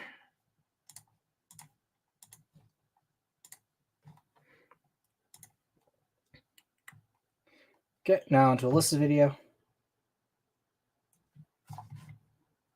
Wait, why are all these videos I see, guys? The Flash. You guys be like, who needs research when I got my thoughts? Is on, yeah. Steeped in rich history and culture. The 1954 original was a social movement at heart, artistically capturing the collective Japanese and global fear of nuclear weapons and war post-World War II. 1962's King Kong vs. Godzilla also has social themes at play, as it mocked modern television and the greed associated with mishandled capitalism. Mothra vs. Godzilla touches on a similar message. Godzilla vs. Hedorah, toward the latter half of the Showa series, tackled the pollution problem that had been devastating 1970s Japan. In ways both large and small, even in mostly lighthearted flicks like Megalon, Godzilla's creators wielded their favorite giant monster for morally grounded purposes. Two of the most prominent themes in Godzilla's long run, I probably Godzilla's should go creators back. From the use of relevant piece, but nuclear test, yeah. Okay, that's what I thought it said. For morally grounded purposes. Two of the most prominent themes in Godzilla's long-running and prolific history are war and environmental destruction, which stem from one fundamental concept: human folly. Remember Godzilla vs. Mothra's oh-so-subtle environmental messaging? How about GMK's Godzilla literally being possessed by the spirits of deceased Japanese soldiers? Shin Godzilla's Fukushima inspiration, anyone? Yes, the Godzilla series is undoubtedly politically motivated. Thus, the common phrase used by fans when defending Godzilla's legitimacy as a work of art and a vehicle for social change, the phrase, Godzilla is political, is correct. The issue then isn't whether or not Godzilla is political. The issue is what Godzilla actually stands for. Is it Christian values and the Christian God, as I sometimes subjectively interpret it? No. We'll leave the clear Christian imagery to Eiji Tsuburaya, Ultraman, and Mothra. Godzilla is objectively not an intended or even fully accurate representation of my religion, so I, as a fan, cannot make the claim that it is. So, where does that leave other people's beliefs? Are others entitled to shoehorning Godzilla into their political and social movements simply because they, the fans, want him to be part of it? My answer has some nuance. On the one hand, once art is out in the world, it will be subjectively interpreted. You cannot control that. Where the creators intended one thing, audiences might, and often do, see something more or even something else entirely. This isn't necessarily a bad thing. These blurred lines are actually what make art so endearing and enduring and help it connect to multitudes of people in unique ways. Art should be appreciated on a personal level, and oftentimes it's going to be seen in different ways than it was supposed to. However, I must caution this. Be careful not to apply your desires to any fictional franchise objectively. Unless the creators outright state the intention or inspiration behind their art, or it is very obvious in its presentation, then you do not have the right to state that what you want to believe is true is. If it's not confirmed or doesn't make sense in the character's universe, if it feels forced and wishful, rather than well thought out and simply possible, then it probably isn't the case. Not every political movement has to apply to a historically political series by default. You are encouraged to be inspired by art in ways unique to you, but to stick a label on something that doesn't truly fit it can come across as twisting an arm that won't naturally bend. Rewriting the history or altering crucial elements of a series is cheap. Contorting a saga to fit current social trends just because, or because I want it, often comes across as shallow and disingenuous, unless you can genuinely and thoughtfully back up your claims. One's beliefs and hopes should not be objectively projected onto any and everything, because the fact is, some things in life don't align with your worldview. I know that Godzilla isn't a Christian saga. It wasn't written to give glory to God. It wasn't written to appease my longing for cool and well-crafted Christian content, since that's pretty scarce these days. And because I know this, I do not have the right to state that Godzilla is a Christianity-inspired work of art. For one thing, Godzilla's creators were Japanese, and few of them were Christians. For another, while Godzilla certainly has deific qualities, that doesn't make him some shining example of God Almighty. Why? Well, because he's just not. He was never intended to be. It's important that we remember that no franchise, ever, is a one-size-fits-all piece of art that can be broadly or very narrowly applied to anything we want. Suggesting Godzilla stands for certain ideas and rights is your opinion, and you're allowed to have it, but that doesn't mean it's fact. It's wonderful to see new, fresh things in this long-running and deeply impactful series, but sometimes we need to step back and remember what Godzilla is really about. War, human arrogance and destruction, answering to a higher power. It doesn't have to be God. For our actions. So, is Godzilla political? Yes, and I hope he always will be. I hope the series never loses sight of what made it so important in the first place. However, we need to respect Godzilla's roots as both a character and a series. Artistic figures are malleable and can be molded into different symbols throughout history. But should they be? Should we take something with such a definitive theme and message and reorganize it into something that fits a narrow viewpoint or cause? Should we insist that Godzilla stands for us, based on vague and hopeful fantasies which have no logical backing in the actual films? No.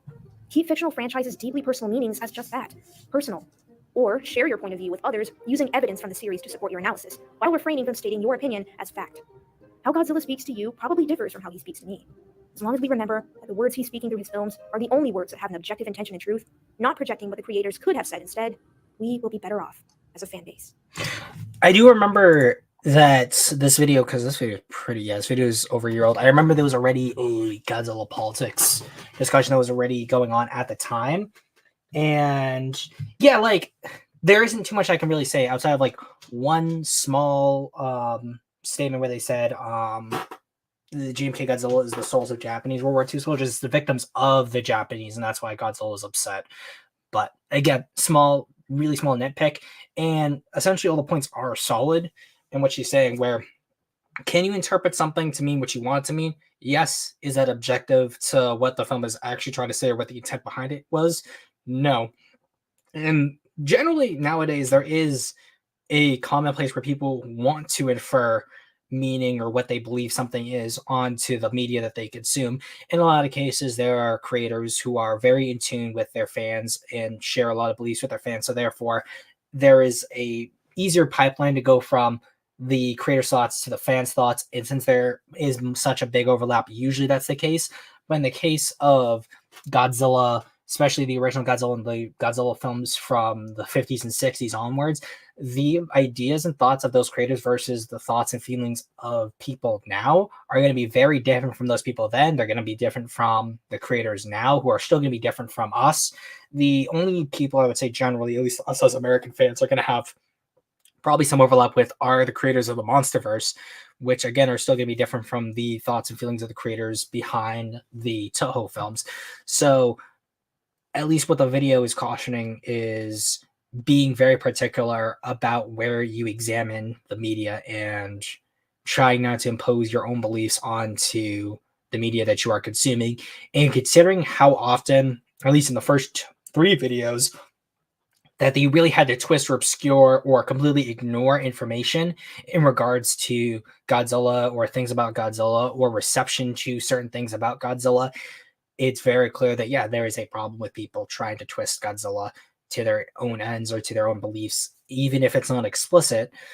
And yeah, there really isn't too much to be said. It's like, for the most part, a pretty good video. There's an acknowledgement of the subjective and the objective there. So I can't really go wrong with the video there. So yeah, that's like the one where I can't really go too hard on it. So. And there's the ads. Oh, is it going to go too far? Yeah, it's going to. Is it? The future is threatened. No, it's just going to. Yeah, no, it went too far. I don't want it when it's like this. Boyo, I did not expect to be. This is why I should have just did these all as different tabs. At least it's not a ad this time. We get to do a D-man now.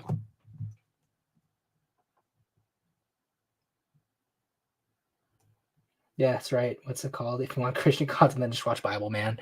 The true Bible Sentai hero.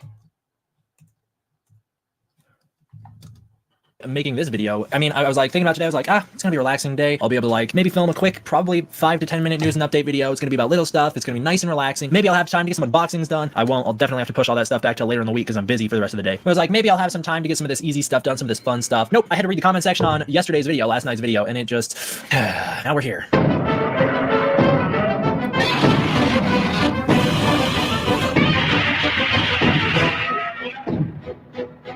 What's up, everybody? Welcome to a brand new video. Today we're going to be doing another Godzilla King of the Monsters discussion video. This one's more of Godzilla in general, not specific to King of the Monsters, but whatever. I said King of the Monsters, so we're going to roll with it. Godzilla and politics. Now, I literally said in the last video, I don't want to be talking about politics in the next video, and now I'm making a whole video about it. So, okay, let's jump into it. First of all, I have a challenge to you guys. You're probably going to be able to do it because I'm sure, like, maybe Son of Godzilla, it'd be kind of hard to figure it out, but, like, find me a Godzilla movie that doesn't have any sort of political influence at all. Like, none. There's no political influence. Pretty sure we could even find stuff for Son of Godzilla. No political or social influence or relevance. That's what I'll say. Find me a Godzilla movie without either of those two things. It has to check off one or the other, or both. You're not going to be able to find one that doesn't check off one or the other. Every single Godzilla movie has some sort of social or political relevance. That's just the way it is. Let's go through it. Where does this all come from? We'll go watch my last video and find out about the women, the Bechdel test, and everything going on there. But basically, what I'll say in this video is Vera Farmiga did nothing wrong. She didn't. She didn't do anything wrong. It was a 1-sentence quote from a 6-page article, a 6-page Total Film Magazine article, a 1-sentence quote that people are freaking out about. Literally 1 sentence. Okay, I broke down the full thing, and I never once mentioned this. Oh yeah, I remember because there was the whole the thing about the Bechdel test, which is a stupid test to begin with, and it should have been brought up in the first place. But if I recall, the Alison Bechdel, who like the test is named after, said that it was essentially even bad for the discussion of women in film to begin with. So there's that. The only reason it's popular now is because someone wrote an article about it, and that article made other people write articles about it, and then it kind of blew up from there. I don't know why Godzilla fans latched onto it so much, but they did. And also, by the way, there isn't anything wrong with a Godzilla movie passing the Bechdel test. In the last video, we talked about 15 Godzilla movies that passed the Bechdel test. In addition to those, I've got 2 more. We've got Godzilla 2014 with Elle Brody and whoever her the other nurse girl was. It's a named character, I just don't remember the name. But her friend, Elle Brody and her friend, they passed the Bechdel test together. And Godzilla City on the Edge of Battle, Maiana and Miana have a conversation about something other than a man. So once again, we passed it. For you guys all know, the Bechdel test is essentially a test where 2 women are talking. It does not have anything to do with a man. And I think it's also for a specific period of time as well. I forget the exact length, but it was essentially, I know it was done in a comic, and then it got extrapolated into like a talking point as to whether or not a film was like feminist or properly had women as a part of its film. But it was never really a super serious test, and yeah, it has hurt media discourse overall, in my opinion.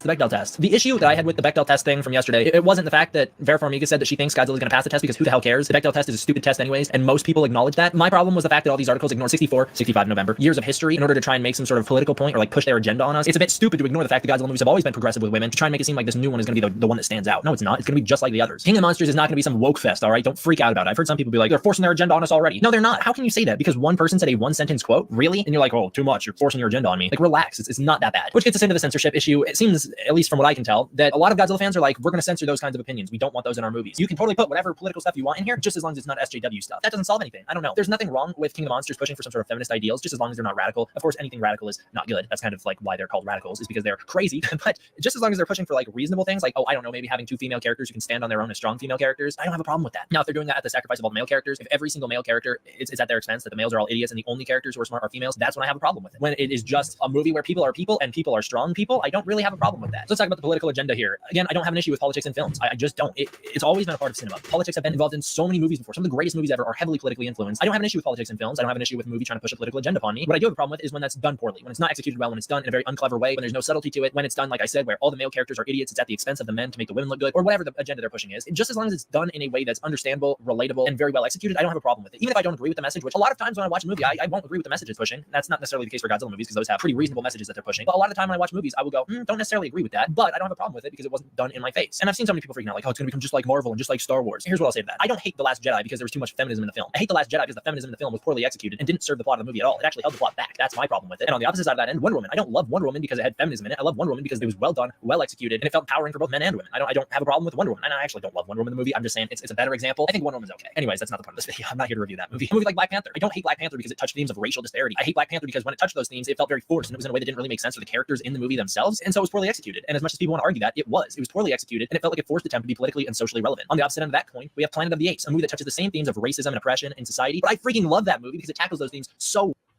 Oh, I paused that by accident. Yeah, again, it's really funny that when you get to the actual Godzilla channels talking about the topic, they don't really say too much wrong for me to pause and actually be like, wow, that's really bad, or wow, I have a lot of things to say here.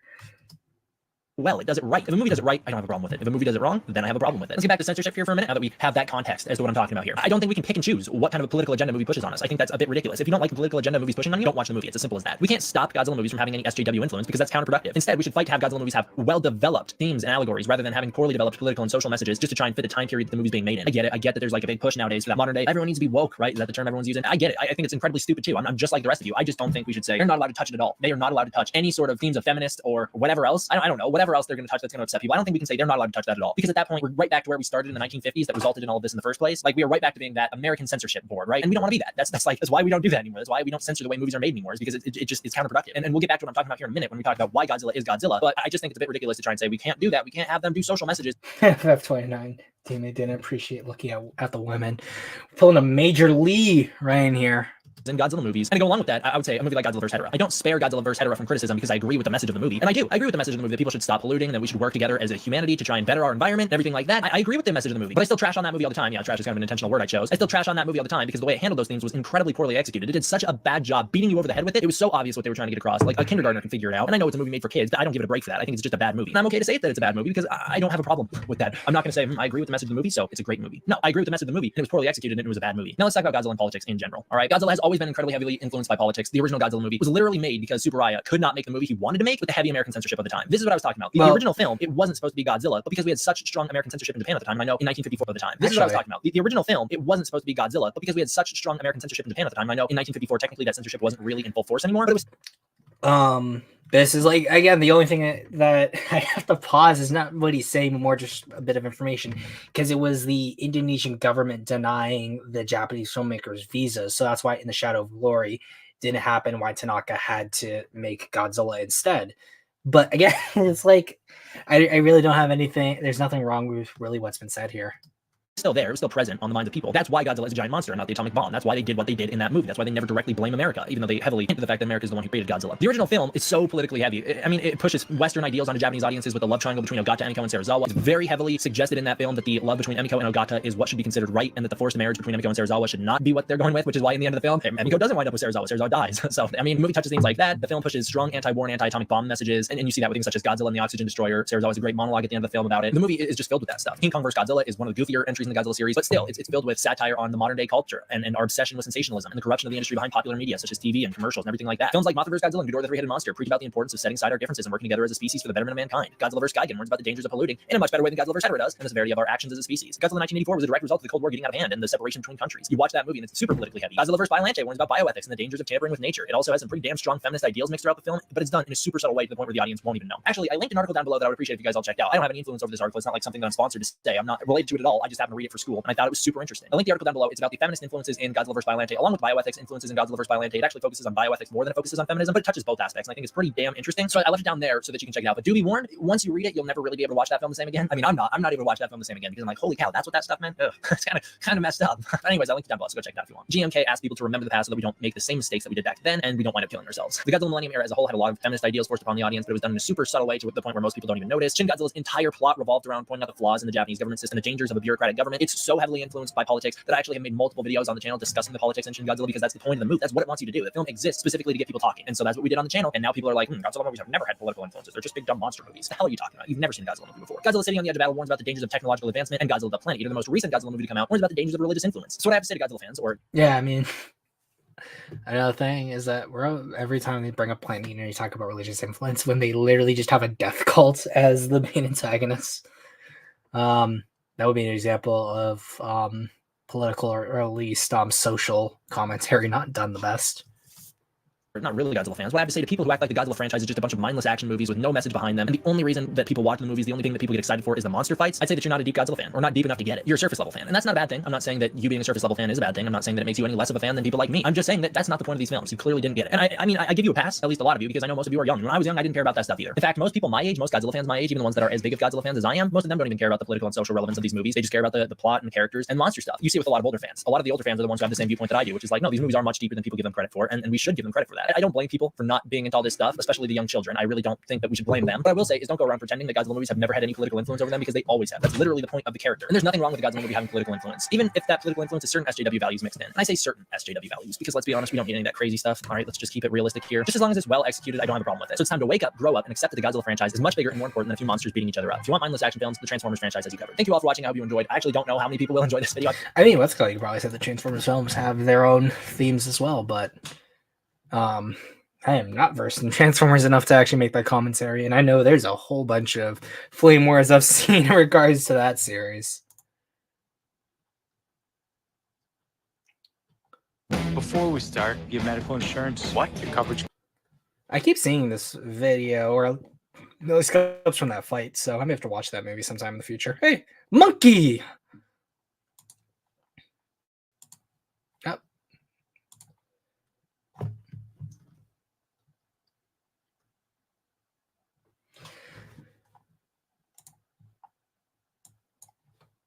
And now we get how Godzilla predicted the U.S. corona response. Oh boy. Toho's 2016 Shin Godzilla might be one of the greatest reboots ever. It both excellently executes on the film's original core concept and manages to reimagine Godzilla not as a metaphor for nuclear weapons, but as a force of nature. Directors Hideaki Ono and Shinji Higuchi were inspired by the 2011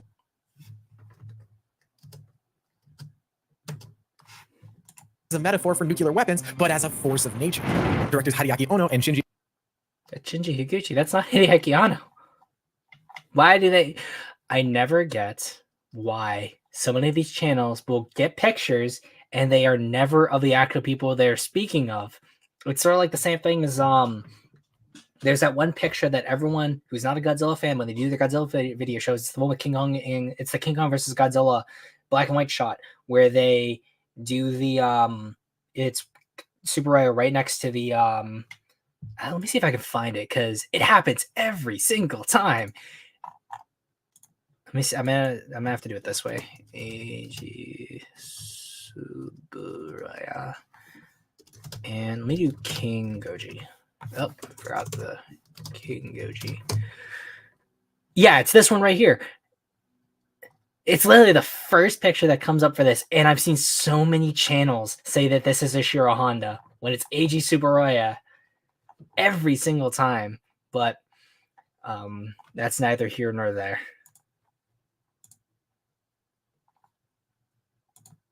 Higuchi were inspired by the 2011 tsunami and earthquake that triggered a meltdown of the Fukushima nuclear power plant.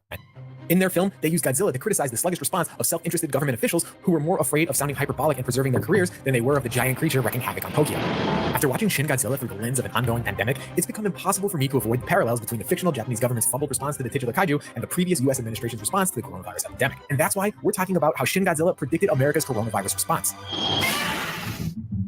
The actions and motivations of Japan's Prime Minister Seiji Kochi and his government in the film closely mirror former US President Trump and his administration's real-life actions throughout America's coronavirus response.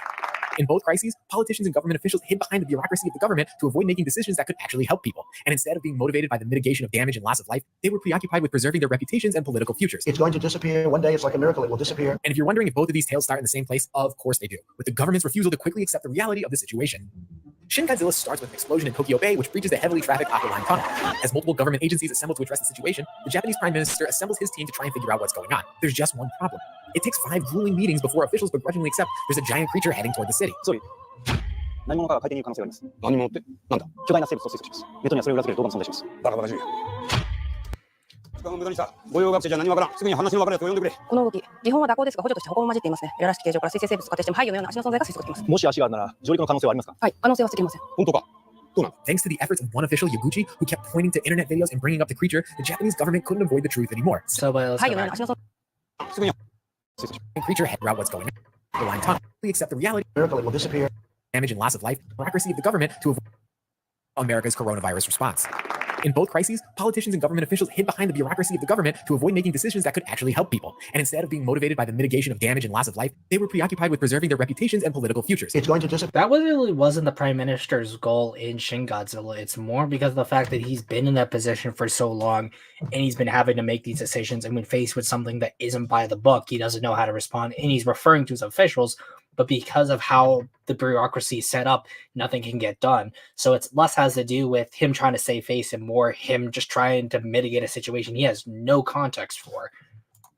One day, it's like a miracle. It will disappear. And if you're wondering if both and also this ignores the political realities of that administration because it was never the same, not to mention the fact that there was so much more division in the actual coronavirus that we had to deal with. So if President Trump had messed up, there would have been a lot of people bouncing on that, and a lot of people did bounce on that.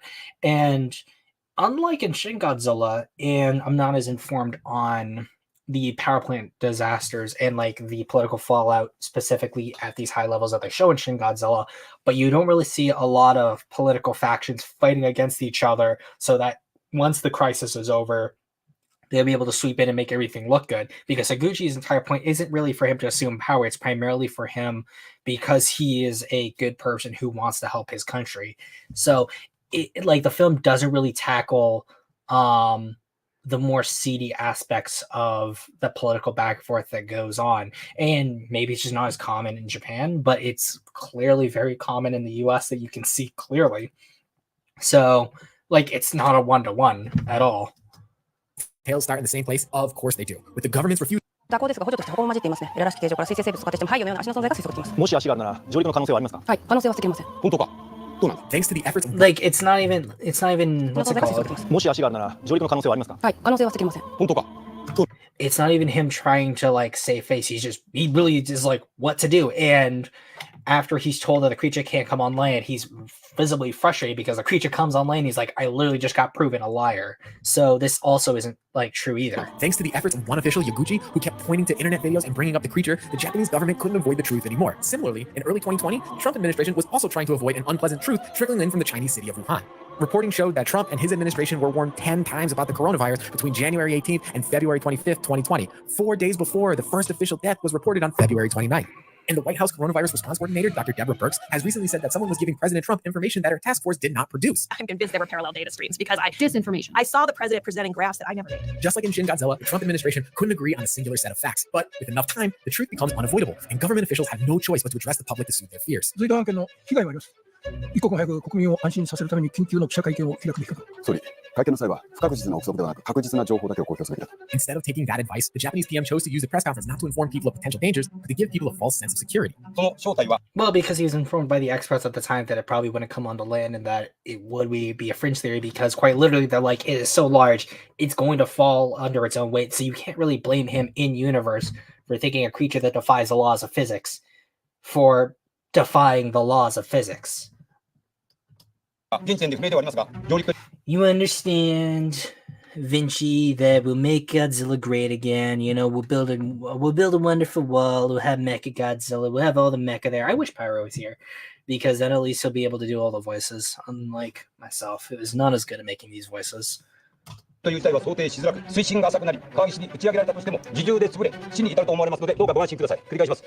Which was literally all of like what is right here was what he was informed by the experts.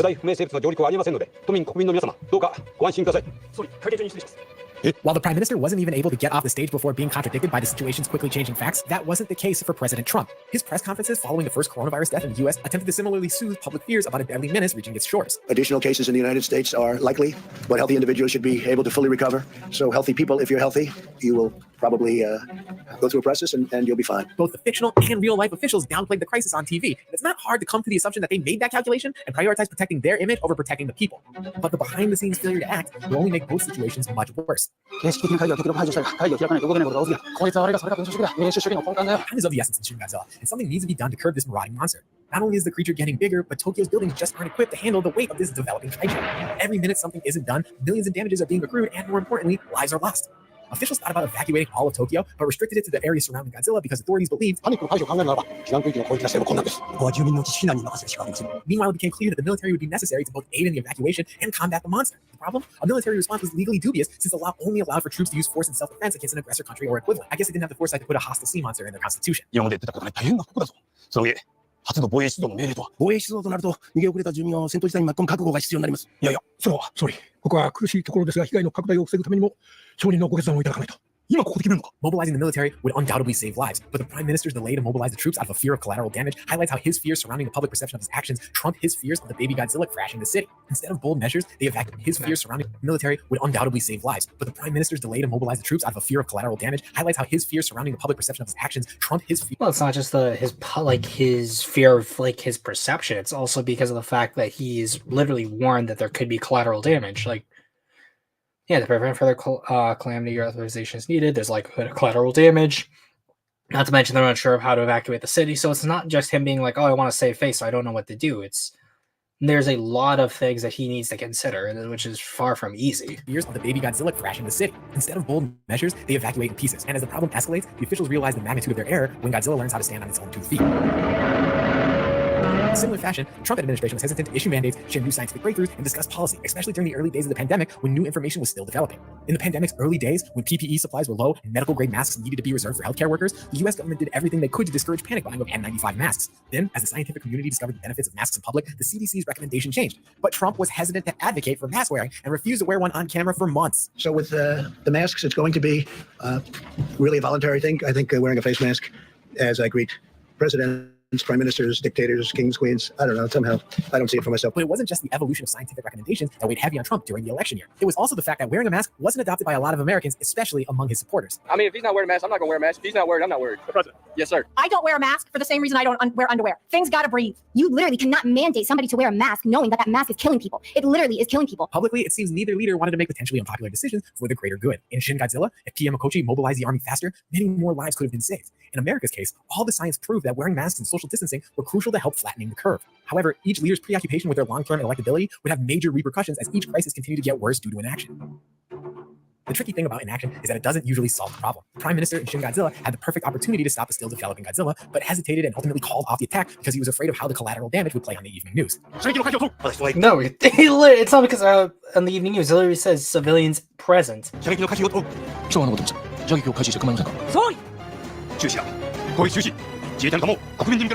singular moment of inaction literally. This singular moment of inaction likely cost many lives and billions of dollars of damage, since this was the last opportunity the government had to confront Godzilla before it let out its atomic breath. While atomic breath is a little more incendiary than the New York Times new coronavirus cases tracker, COVID-19 has definitely wreaked more havoc than one fully developed kaiju obliterating a city.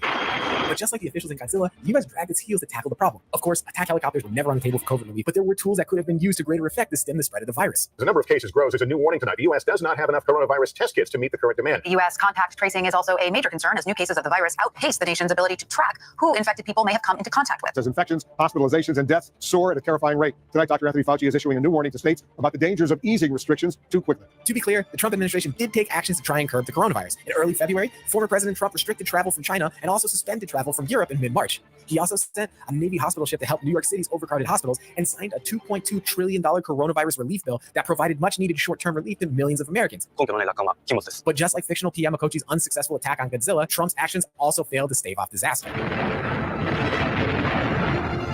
Interestingly, in both Shin Godzilla... Does the Japanese PM have the same authority as the Emperor? No.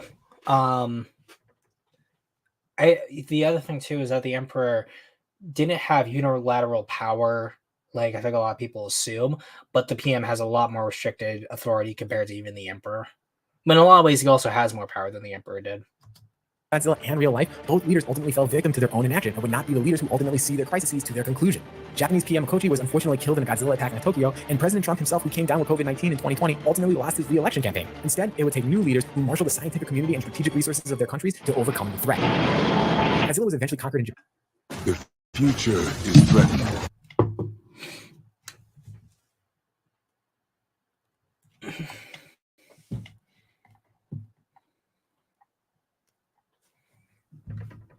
I think it's definitely kind of ironic that a video about COVID has a Marines ad there. But it wasn't done by optimistic thinking or brute force. Instead, the killer kaiju would be defeated by a team of international scientists who came together and figured out the molecular makeup of a blood coagulant that would freeze Godzilla from the inside out. Just like in Godzilla decimated Japan, the US will also rely on science to help defeat its foe. With significant support from the US government and private industry, the world now has 2 FDA-approved vaccines to combat COVID-19. Unfortunately, science alone can't solve either problem. To do that, the Prime Minister and the President would need to marshal the full resources of their respective governments to turn their plans into reality. 総理、そろそろ好きにされたらいかがでしょう。そうだな。で、これに反応すればいいんだ。With that stamp, Japan was able to requisition the resources needed to both manufacture enough coagulant to freeze the beast, coordinate aircraft and trains to distract Godzilla, and commandeer the tankers needed to deliver the fatal Frosty straight to the kaijus. Also, let's ignore the fact that it was people working outside of the government unilaterally and doing their own thing to help with this plan, even though there were people working within the government. And the fact that, like, this entire thing about Japan doing as they wanted was specifically Japan exercising its own authority as a world power outside of the purview of the United States, since that's not what the United States wanted in the first place. So that's another aspect to the story that isn't a one-to-one either. Lips. In the US, we are hoping for a similar solution. And just like in Shin Godzilla, it's going to take a frank acceptance of the facts, teamwork, decisive government action, and a Herculean effort to manufacture enough of a vaccine to inoculate over 300 million Americans. Right now, the new administration has pledged 100 million vaccine shots in 100 days, and it looks like the new administration is going to use the federal government to marshal the resources needed to get it done, just like in Shin Godzilla. As I said before, Army really wants you to try and mean Marines. You better mean the Marines. We use the Defense Production Act to work with private industry to accelerate the making of materials needed to supply and administer the vaccine. Hopefully, President Biden makes good on this promise so that we can begin the difficult task of rebuilding after all is said and done. Picasso once said, "Art is a lie that makes us realize the truth."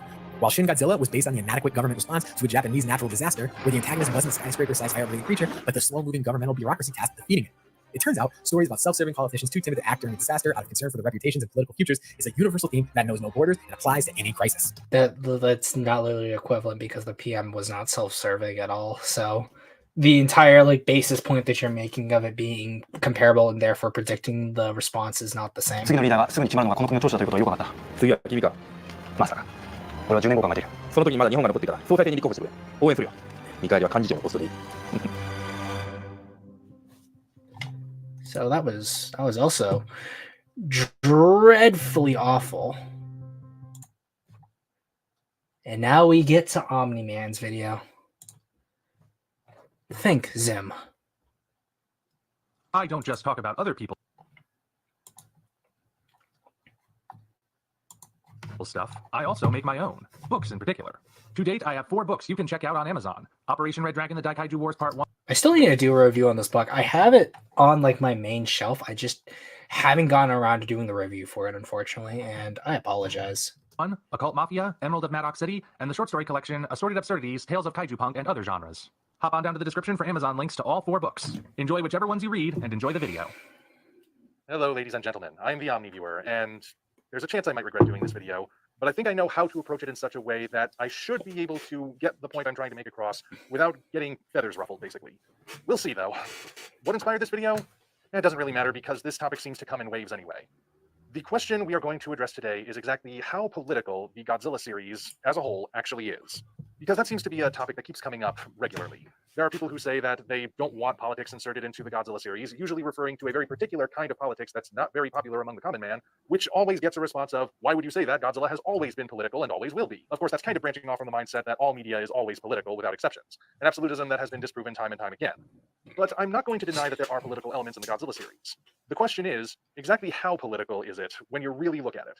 Before we get to that, though, perhaps I should define what I mean when I say political.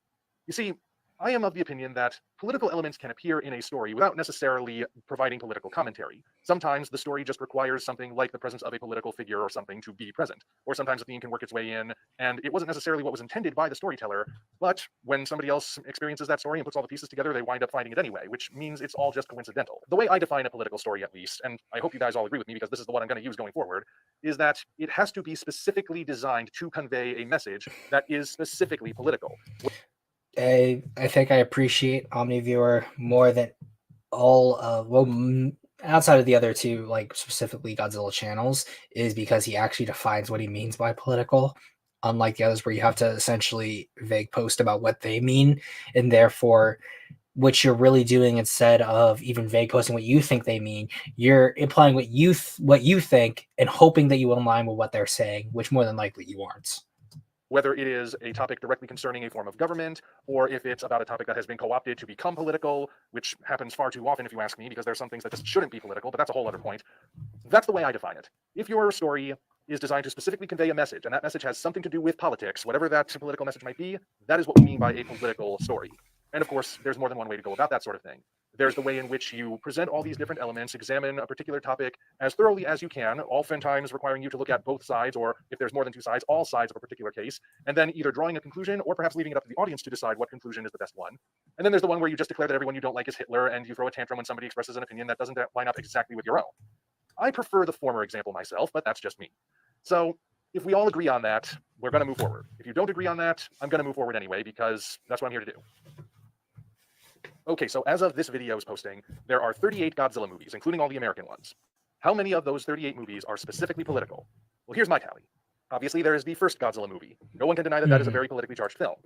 Some people don't always count this next one, but I'm going to count Godzilla Raids again, because if you've seen my video on that subject, you know that I see it as being allegorical for the Cold War, but not so much from a political aspect specifically as it is from the everyday perspective of knowing that there are these two giant superpowers trying to kill each other in your general vicinity, and Garrus and Godzilla representing Russia and America.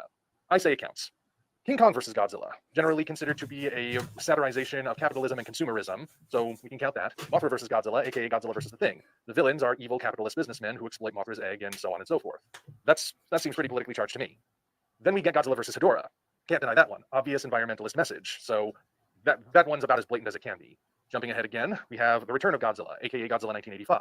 Cold War themes and imagery laid on thick. Then we have Godzilla vs. King Ghidorah, examining the consequences and potential outcome of Japan's economic miracle with a combination of elements examining Japan's World War II history. Not necessarily in the best light, but, well, I've already said my piece about that. Then we have GMK, which definitely has elements about criticizing historical revisionism and taking a little bit of an examination of government red tape in Japan and having respect for the past. There is a political element there. And then there's Shin Godzilla, which is so saturated with politics that they barely were able to fit anything else in there, and so they didn't. I'd also probably, I'd say, I think Raids could be read as political for talking about the Cold War. I don't think it's as explicit. I think that you could probably include Gigan for talking about pollution, although not as much. Same thing for Megalon, where the villains are an aggrieved people because of nuclear weapons, although again, not as explicit. You could say Tokyo SOS is a little bit more political because it's sort of dealing with essentially wartime action, but also like dabbling with nature, things of that sort. So sort of, and if you're including the American movies, also kind of 2014 and King of the Monsters, but Again, I'd say the only one I explicitly disagree with is probably Raids Again, because I think it's more it can be inferred, or you can attach that to Raids Again rather than it being more a direct influence. That's only 9 movies out of the current 38. So 1 out of every 12 or 13 movies is specifically political. I also know Omniviewer was in the chat earlier. He said he got some math wrong, so I forget which one he might have said. But yeah. Now, there are 2 upcoming Godzilla movies that would round it out to an even 40. Currently entitled Godzilla Zero from Toho and Godzilla and Kong from Legendary. Whether those titles wind up being the final ones or not, we don't know. But for now, let's just do a little speculation and assume that Godzilla Zero, being set in post-war Japan, might have some sort of political aspect to it, while Godzilla and Kong, being the successor to Godzilla vs. Kong, is probably going to go more for escapism. In that case, if that winds up being true, and again, that's just speculation, that would bring the tally up to 10 out of 40, or, as it's more commonly known, 1/4. Now, 1/4 is not a small amount, of course, but it's not a very big amount either. And I know some of you are thinking, well, wait a minute, there are other movies that have political elements in them. Didn't you leave some of them out? Well, that's why I specified earlier that I believe that stories can have political elements in them without necessarily being political. For example, let's take Godzilla vs. Monster Zero, or as it's known in Japan, Invasion of Astro Monster. There are scenes that take place in the Capitol building with meetings of the Japanese Senate and various government officials throughout the film. Why? Because the story is about making first contact with an alien civilization. That is a very big event, and you would expect, in light of such an event, that governments would get involved somehow. As such, the reason those elements are there is because it's realistic that they would be there, and it's not necessarily conveying any sort of specific message about how the government is run, or how things would be better if there was a change up in the hierarchy or something. It's just there because it's necessary to the story. Godzilla vs. Biollante has an espionage element to it, where, again, you have those last lingering elements of the Cold War factoring into the story, but the overall message being told, like whenever there's a big speech that's meant to be the "this is what you should be thinking about" kind of speech, it's about Frankenstein science, about genetic manipulation, about how you can try to do something with science for good, but if you're not careful, you might wind up doing something bad. And that's not an inherently political idea. That's just a scientific idea. A person in their garage who's just mixing chemicals is technically doing science, but they're not necessarily doing so on the government dollar. Yes, the espionage element is there, where we have elements of tension between America, Japan, and a made-up Middle Eastern country. But those elements mostly exist to move the plot forward. Other than saying that it only overcomplicates matters, I don't really see anything that sticks out as a blatant political commentary. Or you have the 1998 Godzilla, yes I know, but it counts, where you again have an espionage element, but it again is mostly there just to move things forward. The closest that ever comes to saying anything Politics and Godzilla, and we're doing the end of, you literally got the end of Pyro, and you could have been here to do all the Trump voices. There's a reason that the saying that's come up about patriotism recently is, patriotism is loving your country all the time and your government when it's earned the trust. But, you know, dissecting the ins and outs of patriotism, that's a whole other topic. For the most part, though, Godzilla 98 doesn't really have anything blatantly political to say beyond that either. It's got sort of a gung-ho, let's go America attitude to it, but that's in all of Orwell and Emmerich's films. And you might be thinking, well, what about the mayor and his aide? Well, the mayor and his aide are not political caricatures. They're actually caricatures of Siskel and Ebert, who had a tendency to be really harsh on Roland Emmerich movies, so he basically caricatured them as a giant middle finger, which they thought he didn't even go far enough with. So not political satire. What about the American Godzilla movies from the Monsterverse? There's an environmental aspect, it's true, but once you start really digging into the themes of that movie, it's not so much about politics as it is about man's relationship with nature or man's relationship with God. The two of those are actually kind of intertwined in the Monsterverse, which, again, those are not necessarily inherently political. Then, of course, you have the Godzilla movies, which have messages, but they're not really political messages, they're more ethical or moral messages. I already mentioned Godzilla vs. Biollante and the Frankenstein science commentary. We also have stuff like Godzilla's Revenge, or as it's known in Japan, All Monsters Attack. That message from that movie is that if you're a kid who's being bullied, you should stand up to your bullies and fight for yourself. They'll back off. And no, that's not an allegory for the proletariat rising up against the bourgeoisie. It's literally about telling children to stand up to their bullies. Whether or not it conveyed that message properly is a whole other issue, but that is literally what it's about. It couldn't be less political if it tried. To a certain degree, Mothra vs. Godzilla also falls under that category because, again, you could look at it and say that the corrupt businessmen, while yes, they might be the products of extreme unchecked capitalism, they're also just really rotten people. Their crime is not so much that they got rich in a capitalist system, but more that they're exceptionally greedy and exploitative and have no scruples when they're in desperate times. In fact, on Infant Island, the big message is conveyed in which it says that really the entire culture should not be punished for the sins of a select few. Then, of course, you have some movies that seem to be setting up messages and yet don't actually do anything with them. Like, for example, Godzilla 2000. In the first little bit of the movie, we learn that Godzilla is specifically targeting energy resources, places that generate energy for cities. And then we learn that the CCI is excavating the meteorite because they're looking for a new kind of energy source. And after we've established these facts, they are both completely forgotten. And the rest of the movie is about how there's a UFO that looks like a bicycle seat zipping around, and Godzilla is chasing after it because he wants it. Here's the same thing where people try to like imply like a theme about like terrorism in Sea Monster when it really doesn't. It's mostly a framing To destroy it because he sees it as competition. That's what the movie is about. There's really nothing else after that. Or you have my personal favorites, the movies that, for all intents and purposes, should be escapism, but still decide to tack on a moral at the very end to make it seem like they were profound. The latter-day Heisei movies were especially guilty of this, where they all stand in a row watching Godzilla wade back into the sea, and they're like, you know, this whole adventure where we piloted a crappy robot in order to help Godzilla fight this weird crystal clone of himself really has me thinking that we shouldn't be dumping junk in outer space. I mean, come on, that's not what people were thinking when they were watching that movie. Then, of course, you have Godzilla vs. Megaguirus, which goes along just telling a story that's relatively not political, until suddenly, after the title fight has concluded, you get this exposition dump about this conspiracy that's been going on behind the scenes, and it got so little attention before that, you'd be forgiven for thinking that it came right out of left field. It doesn't really even go anywhere after that, because the circumstances in which this conspiracy exists can only ever be applied to the circumstances of the movie. So, no real-world application. I wouldn't exactly call that a proper political message. Okay, so I think I made my point by now. There are not that many political Godzilla movies, but there are some. And of those, well, I notice a certain shared mindset among various people who make the argument that Godzilla is always political. And I've wanted to shout this at them for a while now, but I'm not going to. I'm going to say it just calmly. Just because something is political doesn't mean it adheres to your politics. It probably, in fact, does not line up with them, if you really look at it.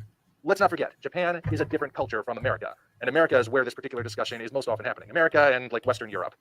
But Japan has its own culture, it has its own political views. They're not necessarily going to line up with American political views. Plenty of hyper-political people in America are all for environmentalism. Godzilla vs. Hedorah is all about environmentalism. But what does it offer as an alternative to burning fossil fuels? Nuclear energy. Because Godzilla powers the device that kills Hedorah with his nuclear heat ray. I have learned from experience that people can get very testy when you point this out. The reason they get testy is because environmentalists in the West tend to be adamantly opposed to nuclear energy as a green fuel alternative. And I'm not going to go into any sort of debate about where I stand on that issue, but I will say that... Oh, I think if I remember correctly, there was that... If you're still in chat or if you comment on this later, wasn't this piggybacking off of the or was piggybacking off of a debate you and Blue Nova were having about that being the case, that because Godzilla uses his atomic breath to power the machine that beats Hedorah, it could be read that nuclear energy is the solution to pollution in Godzilla versus Hedorah because it's Godzilla powering it. I vaguely remember that being something that was going on, at least discourse-wise, but... With that in mind, it's certainly... Godzilla vs. Hedorah is certainly a liberal film, but it's not that liberal. In the original Godzilla, you can look at certain things like the disappointing depiction of the then new government, or the scene where a crowd of people cheers on a fleet of Zeros as they chase Godzilla back into the ocean, and get the sense that the movie is kind of longing for things to return to the good old days. The days of the Empire, which was not really good for anyone that wasn't Japanese. Mothra vs. Godzilla and Godzilla vs. Mothra are both films that take umbrage with capitalist industrialists, so they're definitely on the left side of the spectrum. But then you look at something like Godzilla vs. King Ghidorah. In that movie, we learn that in the far-flung future, Japan has become so wealthy as a nation under capitalism that they are able to become the largest nation in the world by outright buying continents that are worse off than they are. And this is seen as a dystopian cyberpunk hellscape by the villains who wish to undo it. So if the villains are opposed to Japan buying the world, that means that we're meant to see it as a good thing. And this is on top of their particular whitewashing of their history in World War II. I wouldn't say that's an especially liberal film, although the whitewashing of their World War II history is addressed in GMK. So that flops back to the other side. But then you have Shin Godzilla, which is considered an especially conservative film. How conservative, you may ask? Well, I have heard reports that it is especially popular among Japan's far right. So make of that what you will. So looking at the movies that are political, I'm getting the sense that they don't lean exclusively to one side or the other. It's really more of a case-by-case basis if those movies are more to the left or more to the right or just somewhere in the middle. So again, they are political, but they're not adhering to one specific form of politics. But what happens when we add other Godzilla media into the mix? Well, I mean, that would take us a while to really go through all the different examples, but let's see if I can just briefly summarize. If we look at the cartoons or the animated series, I wouldn't say any of them are political. Hanna-Barbera cartoon, not really political at all.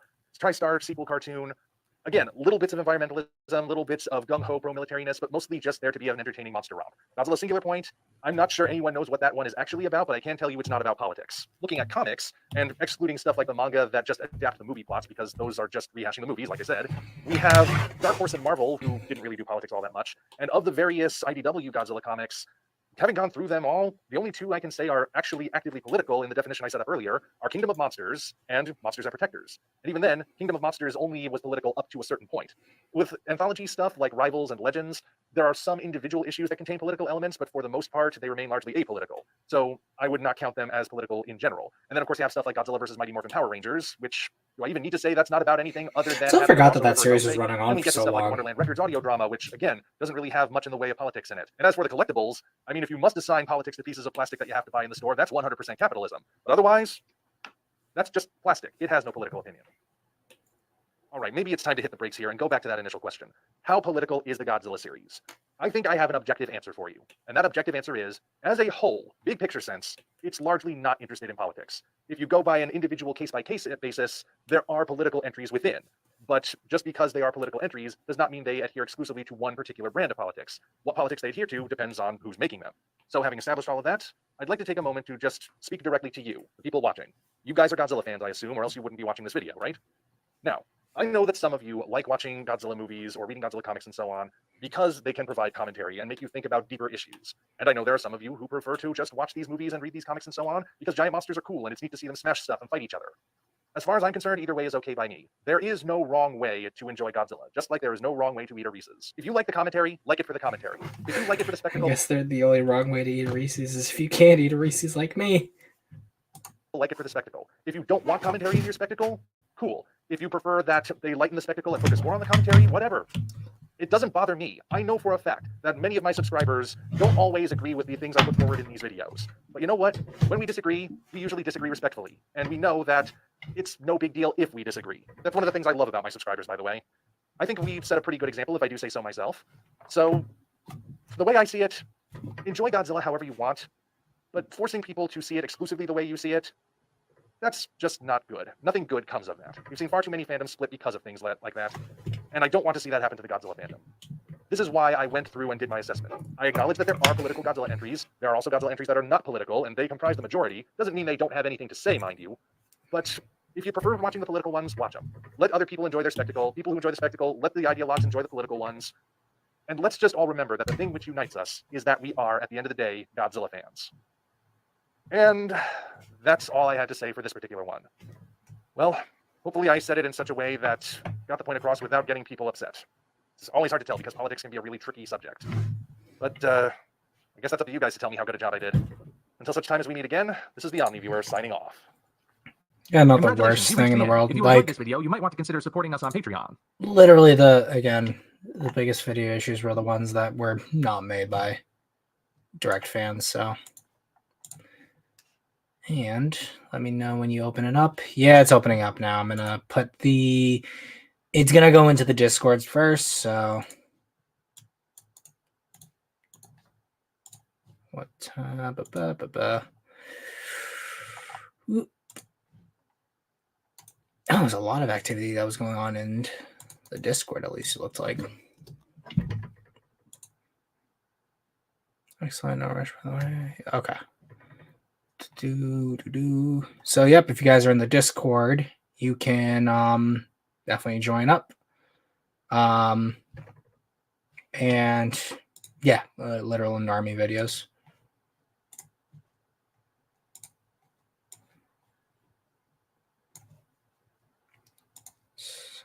Pyro's in as well, and the more people who join, I'll just keep adding.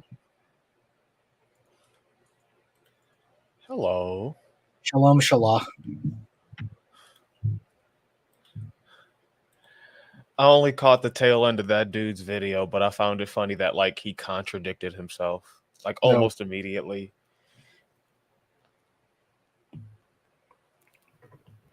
Oh shit, who's this guy? Huh? What? What's up? I said, who's this guy looking at your drawing? Oh, just new monster. I literally been having this drawing here for a while. I just been like a complete lazy bum, and I just have decided not to actually ink it in yet. So finally, I've decided, you know what, finally do some inks. And Sea Monster's in as well. Welcome, welcome. Hello. Shalom, shalom as well, my friend. We're getting political with my greetings, so I'm saying shalom to everyone. Shalom to you all. Shalom's it. Shalomza. Yeah.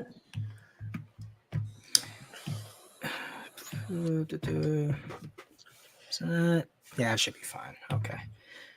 But yep, while I draw, the floor is yours, gentlemen.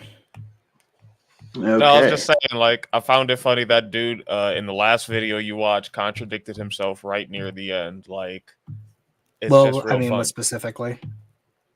Specifically, how he made note to state that, like, while some of the Godzilla films are political in nature, they may not align with our specific, United Statesian American politics.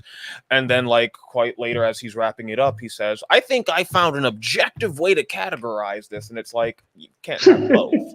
You literally can't have both. If they're doing shit with their politics that we don't know about because we're American, you can't then tell me not even a minute later that you found the objective way to categorize this. Because the way I've chosen to like view it is like, yeah, Godzilla films are political. That's why, when we make Godzilla films, they're held to less of a standard than when Toho makes Godzilla films. They're political and they play to a different part of the fucking world. We're not going to understand that. We're not going to understand all of the intricacies and sides and different factions of Japanese politics because we're not an island nation.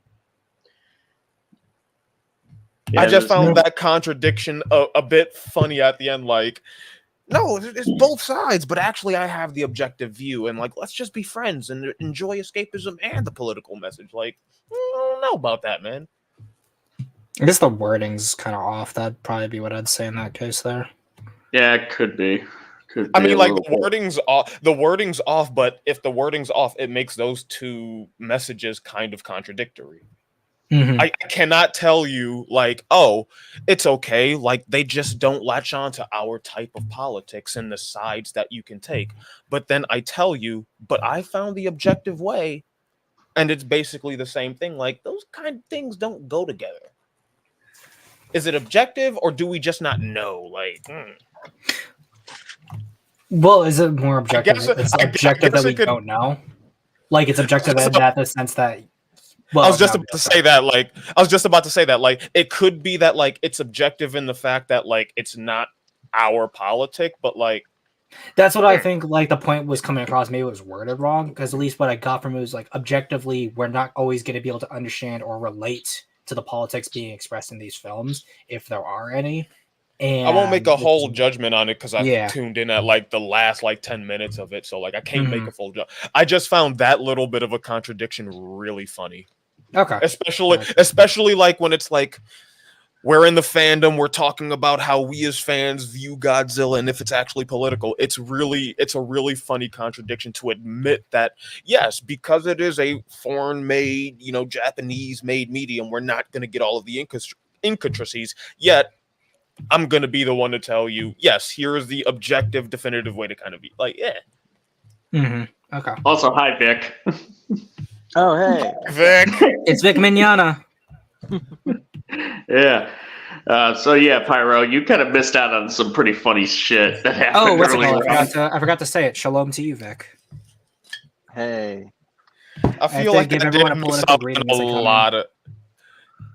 I feel like I did miss out on a lot of stuff. If like you did. I'm just pointing out on the last 10 minutes because like I don't know the videos you watch. In some cases, you're better off not knowing. I will say on the overall topic, I do think like a lot of Godzilla films are political, and like the video you were watching, Zim, I do think as Americans and as like Westoids, like we just might not be able to understand like the intricacies at which they're going at it at, and that's fine. But like overall TV, movie wise, like I'd say Godzilla has, been really kind of political. They've been wanting to keep at least a little bit into it while maintaining the whole it's a boxing match with monsters aspect, because even the Monsterverse tries to balance that. Not well, but they try to, and it feels like that's one of the things that Toho is really maintaining when it comes to the Godzilla character. At least like y'all not gonna use him just for dumb shit. He's gotta be something a little bit bigger. Yep, I would probably say the MonsterVerse movies, at least the ones from 2014 through 2019, actually do a balance. It's once you get into the Adam Wingard entries, then that's kind of where that balance kind of becomes lost. See, but that's one of the things I can accept as an American viewing like our trajectory of Godzilla. It's quicker than the Japanese version, but yeah, they held him in a high regard like we did in the early off. And then it got a little bit silly with the giant monsters fighting and the space aliens invading and all the bullshit that happened in the show and Heisei era. I view what MonsterVerse is doing with like the dramatic change in like focus is just that, but really quick and like Hollywood. Like, okay, we had our Godzilla protector guardian. We did our King of the Monsters. He's the god of protection, yada yada. Now we're just gonna lean in a spectacle, Monkey versus Lizard 2. Like, and I can accept that. Yeah, like I can accept that. Like, we did our big, here's our symbolic message. Now we're quickly transitioning into Monkey versus Lizard. Yeah. I will say, like, the first couple videos that we covered, they pretty much had a very similar pattern of just like trashing the American cut of the original Gojira with Raymond Burr and just having lots and lots of misinformation that basic research would have just completely. So, for context, Pyro, there was some dude who literally said in the 54 Gojira that it was Japan having nuclear testing that created Godzilla. See, this is one of the reasons why I think talking about politics in these kaiju films are interesting, because if you only watch the American cuts of these films, you can walk away with a really, really... No. I mean the Japanese cut. He's saying in the Japanese cut... Oh, he's saying in the Japanese cut? Yes. Hold the phone. I was about to be very fucking charitable. Now, if you're going to tell me he watched the Japanese cut multiple times to make this video fucking essay, and he walked away with the idea like, yes, the Japanese and their dastardly nuclear testing, you can go suck balls. Like, holy like, there's you guys are fucking yanking my chain. Y'all bucking my horn right here. There's no fucking way dude walked away from the Japanese cut. It had to be him watching the No. He literally explicitly says that the American cut is an abomination and that he was only speaking of the Japanese cut. And he still made that mistake. God. Oh my God. I forgot you came in so late. I came in at the tail. Listen, I came in at the tail end, so forgive any charitability I might give for the descriptions, because like I know we're not gonna watch the videos again, so it's like, but there's like, holy shit, dude. That's stupid. That's just stupid. I promise you, the OmniViewer video that you caught the last 10 minutes of, it's way better. It's definitely one of the better ones that we covered in the lineup. If what you tell me, I'm like this dude who watched the original cut of Gojira and is like, it was those dastardly Japanese and their nuclear bombs they got. Like, it has to be better, because I don't know how you walk away. Let me stop. Please, someone else pick up the mic, because holy shit. Okay. You came in late, Ishnala, my friend. You get to talk. Even Vic's blown away by it. Yes. Yeah, I was pretty flabbergasted by that whole. I love the part of Gojira where somehow Japan got the nuclear bomb and then nuked the ocean. I'm still surprised that he said that. That's like a whole thing. That's like a whole Gimli wanted Frodo and Sam dead moment. Except Cinematic Venom at least came in and redeemed himself and said, "Yeah, I was wrong about that." My man is coming in from an entire parallel universe right now. The man did not cook properly. Like, it's not even the fact that he didn't cook. It's that he burned water when he made that video.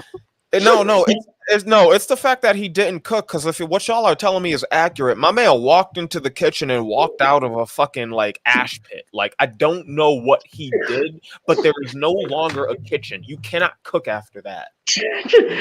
he just pretty much peed in the pan, because the sink wasn't working, because he didn't do research.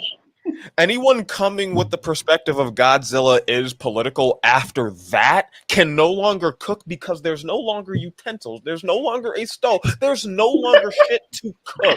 He destroyed it. It's gone. It is wiped away, dusted like Thanos in the Infinity Gauntlet, electrocuted Darth Vader. It's done. I don't know what this man did, but he destroyed anything I had to cook with. The Japanese create Godzilla with the nukes that they have. I am done. Fuck Godzilla. Fuck the fandom. That's it. I'm just. No, just fuck that guy in particular. I'll streamception it for you guys just because he came in so late. Yeah, you need to see this. You need to see this. No fucking way. Okay. So, well, life found a way. Sec. But is destructive by nature. Japan never drops bombs on anyone, but they are punished with Godzilla for even experimenting with something so destructive. What?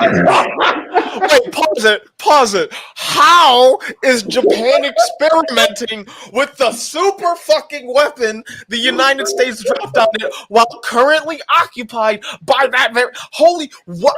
Zim, bring it up. Yes. Play it. Let the man explain. I don't understand. I'm still.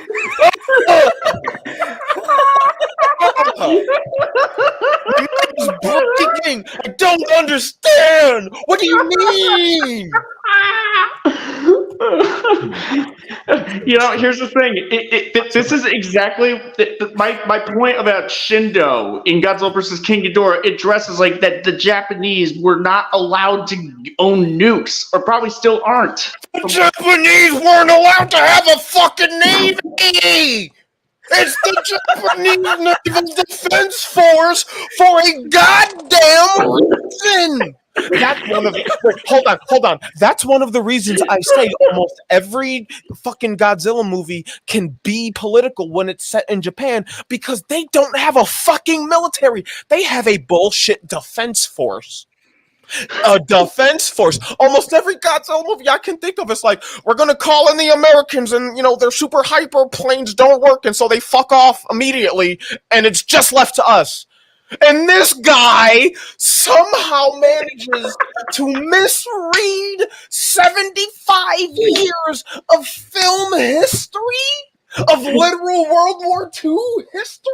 Japan was able to acquire the nuke somehow, and they weren't allowed to test because of Godzilla. Fuck me, fuck my life, fuck this dude. Oh my god, play it. Yeah, apparently this dude didn't. By the way, apparently this dude didn't post for like 3 years, pretty much. So maybe this might have done it. This video. I wouldn't post 3 years either if some dude on a fucking flip phone in the middle of pre-K can tell me, that's not how World War II ended. I think I'd feel embarrassed too. I think I'd wrap it up, pack it home, and just leave it. Like, yeah, I kind of fucked up here. The giant lizard doesn't have malicious intent, but wreaks havoc and destruction wherever it goes, just by the very nature of its size. It is impervious to weapons, including nuclear weapons. Which leads us to Serizawa's oxygen destroyer. Within humanity's grasp is a weapon powerful enough to destroy Godzilla, but the question becomes, do the ends justify the means? Yes, Serizawa's technology is capable of destroying Godzilla, but to do so would put that very technology in the government's hands. I'm gonna actually commit Endgame. I'm going to commit Endgame. I'm going to. Are you gonna gamer yourself, my man? I'm going to gamer myself. Are you you're gamering? Is this part of the lore? Is this part of the Zim podcast lore? I'm going to gamer myself tonight. Maybe my reading of the original Serizawa's sacrifice was a bit off. Maybe I'm the dumb one here. Y'all can correct me. But I read his hesitancy to use this weapon as a result of he doesn't want to bring another super weapon into this world. Not a bit of a, do the ends justify the means? Can this what? It's more along the lines that he doesn't want to bring. That's why he goes down with his notes and shit and kills Godzilla himself to make sure that this weapon can never be used again. Am I correct in that, or am I stupid? He created this weapon by accident, pretty much. It wasn't even intentionally trying to make a weapon. He was trying to make some other means, but it turned into something that could be made into a weapon. So, yeah. If I'm reading this right, to break it down Barney style, he basically had an Oppenheimer moment and chose to end game for himself with the weapon, so no one else could do it again. Like, am I reading that right? Yes, he destroyed his Wrong. notes so that We no all one could know that repeat it. Japan had nuclear weapons and they created. Oh yeah, I forgot. Like when Japan bombed Are you a New fake York fan, City and Pyro? San Francisco, like they felt guilt and like said, you know what, we're sorry, we're just gonna back off now. I'm sorry, I forgot that part. anymore. I have to commit seppuku. Whoops, we accidentally I forgot. It was Japan that dropped the bomb. I'm sorry, because this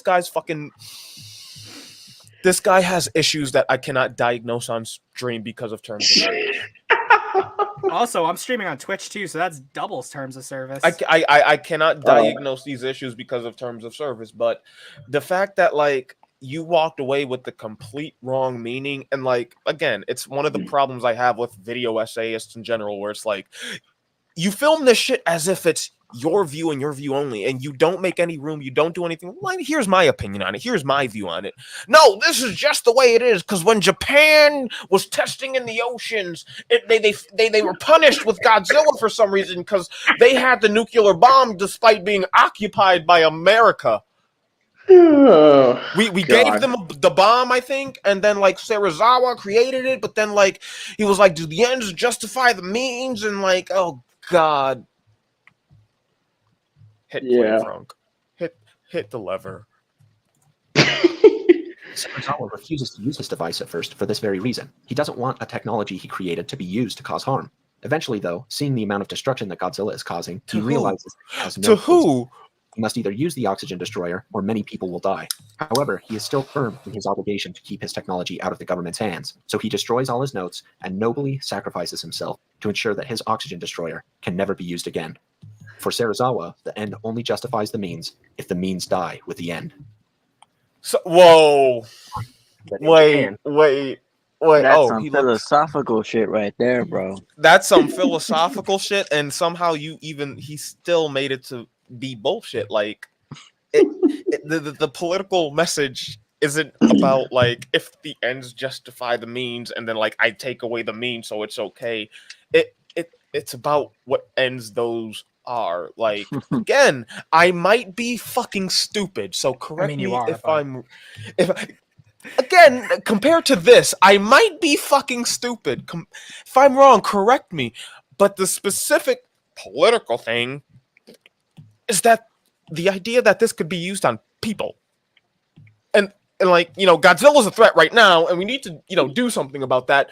But this whole oxygen O2, the thing we breathe destroyer could be used on people.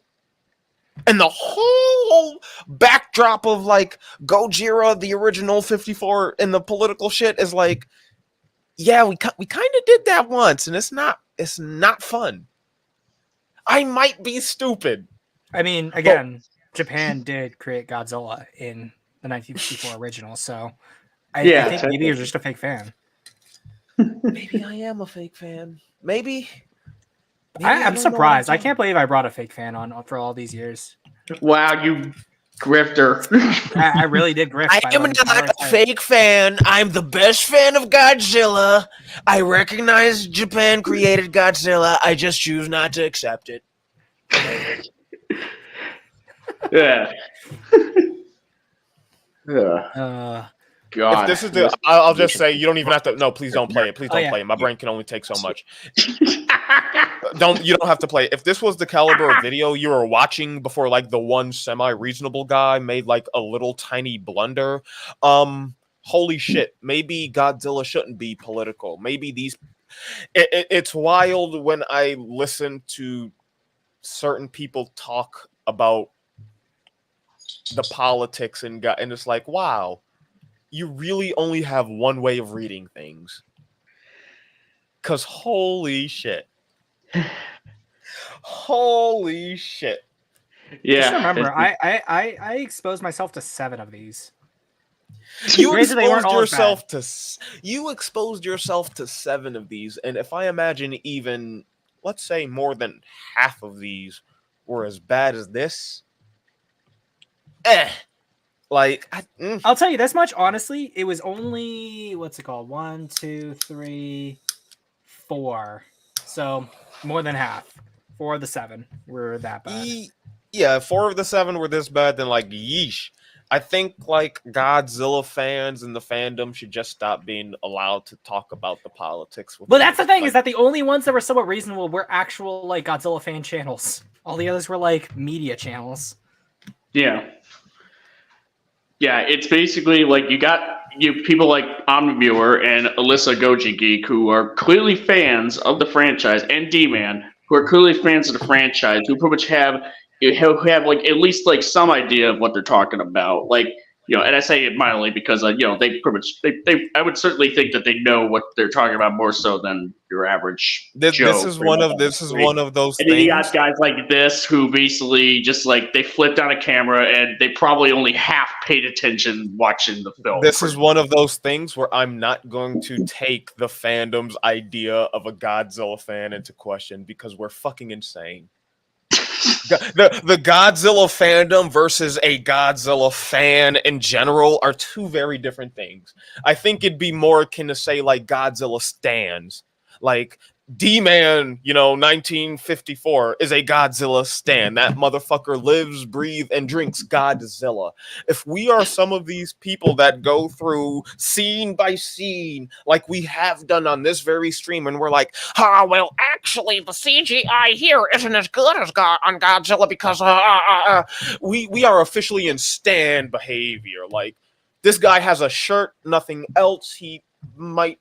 His name is Academia. So like, yeah, he's a political dude. He talks about different shit like that. Like, he's clearly a fan enough to buy. He's a fan. He's a casual, if you will. He's a normie. He's a normie. Yeah. Casuals. Yeah, like maybe the stands can talk a little bit more just because we watch a little bit more of it. But like, there's got to be a line where we just stop letting the people who watch the media try and be like, this is what the political message of this country halfway around the world actually means. Yeah, because it's not working for me. It never works for me. Here's the thing. Like, this guy literally just mistook that the Japanese created Godzilla through nuclear tests in the Pacific, despite. That's because it reeks of American education. This guy does not represent us. He doesn't he represents like a small fringe of people who basically pretty much lack media literacy. Not even that. No, not even. It reeks of American education system because like. Yeah, I've met a lot of people who don't exactly know how World War II ended in America, but if we're talking about the Godzilla fandom and we're talking about the stands and all that shit, like, yeah, a lot of people kind of fucking get it. Yeah, the kids who did not pay attention in history class. Yeah. You think that Japan was testing nukes out in like the fucking Pacific after World War II? Go back to high school, buddy. Yeah. This is one of those guys where you would have to apply that 5-word like card, you know, to play on them. Did you watch the movie? Be patient. I'm fucking stupid. This is like being a stand-up comedian in like one of those those competitions, and you walk up after like the worst guy possible and he's completely killed the mood because he went on a fucking rant about like the politics of proletariat communism. And you have to follow him and make that audience laugh. Congratulations. Like, I'd rather not. It's like, sir, I don't want to do this. You don't have a choice. You don't have a choice. Yeah. I will say, for the record, D-Man 1954 is objectively wrong about the Transformers films just being about, like, you know, mindless action. Because here's the thing, like, they're actually about racial unity between humans and robots, and they're also they're also critiquing colonialism, like, you know, the exploitation of resources and genocide, you know, because the Decepticons, they're all about that colonialism shit.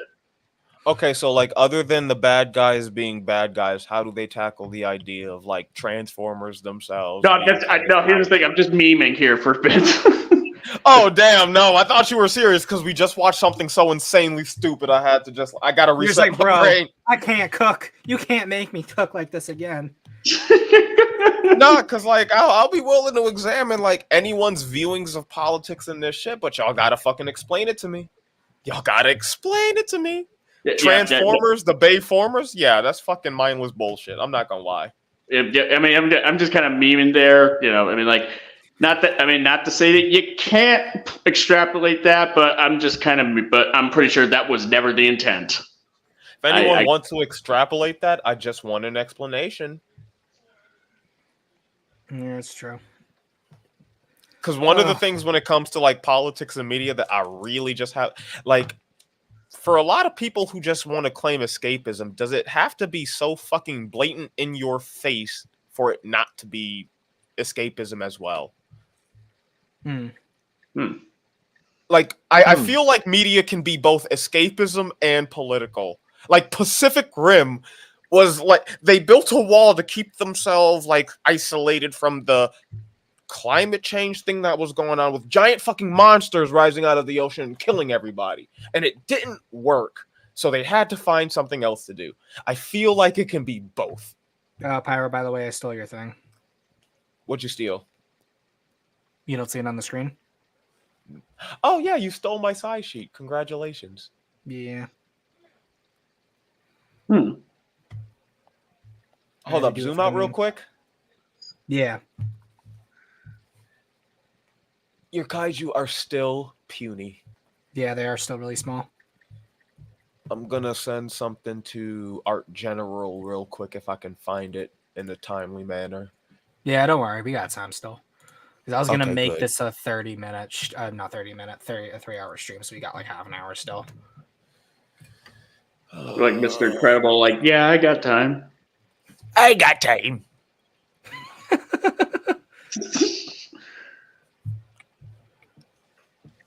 Where are you? Oh, here we are. Oh, it's too big. That's what she said. Giggity, giggity, giggity. No, I just think the politics and media conversation gets really bogged down when people expect it to only be one or the other. Mm-hmm. Ooh, I got another person who joined as a server. So that puts us at 100 people in the server now, finally. Ooh. We were at one point 98 people in the server, but I did not allow that, so I let one of my IRL friends in just to make sure we got to 99. And now we made it to 100. Nice. How do you get 1.99 people in the server? Because it counts the AI.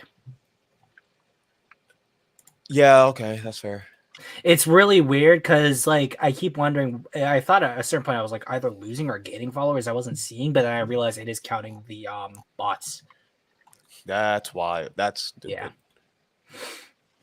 All right. Yeah. Look in Art General, because this is like my two main kaiju, and then the largest kaiju, and then you see the tiny little bit of Skoglum that you get on your size sheet. Yeah. One sec. Let me. I'm moving between so many things right there. Oh, that's where it is. Okay. Present. Share. Bip, bip. Bip, bip, bip. There it is.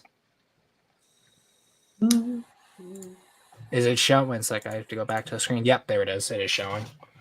Yeah. So, like, for anyone wondering, my kaiju are all the way down there. What? Dang. Yeah. Right now, you are looking at Tridontus, Stetlock, and Lombardos. Yeah, no, they're all big boys and girls. Versus like all my kaiju are all itty bitty short stacks. Actually, they don't even qualify as short stacks. They're just short and small and tiny. Like they are tiny even by Showa era standards. Yeah. Can I share some art, Zim, for Oh, a yeah, you brief share kaiju art. roundtable? I wouldn't call it round table, but we can show art. I don't mind. 1 sec. Because like even going off of like other kaiju size shorts things, like at the moment, like because there's just I did my Godzilla just to make it 100 meters, but yeah, even there's a comparison between Zogra and G-Rex in terms of sizes, and even then I still think Tridontus still is larger, I think size-wise. Tridontus is 160 meters at eye level. Oh, at eye level, then yeah, he's still 160 meters at eye level, not including like the sail and like the hump in his back and shit. Yeah, so I think he's still bigger because of the sail. because How so large? there's 150 at eye level, and then the crest at the head brings him up a little bit. So he's still smaller, but not by that much. What does the crest at the head bring him up at? About, I want to say about like 155. Oh, then yeah, no. Tridontus is larger, like with the sail, and then like again at eye level, he's at 160. Yeah, so he's like it's like 5'11" versus 6 feet. Yeah, and then like that's at eye level because the sail brings him up to nearly like at least 200. I haven't marked Yeah, that so he's down like on what's my it called? size sheet. It's like right about here, where the sail ends up, and the eye level is gonna be like probably like about here-ish. Let's say. I drop it down to that second dot above, like in between the first and second dot above 150. Like right about here. Yeah. Yeah. 1 sec. Like right about there, and then Come like on. the Yeah. sail is like the sail is at like 250. Oh, 250? No, not 250, 200. I was about to Sorry, say, yeah, I was about to say, I'm reading Stetlock. I'm sorry, that's my bad. Yeah. Stetlock at eye level is 250, and then like he has like a little bit of a big head, but Yeah. then so there's his fucking crest is Lombardo. going to be like about like right about here because his head's going to raise up to that high.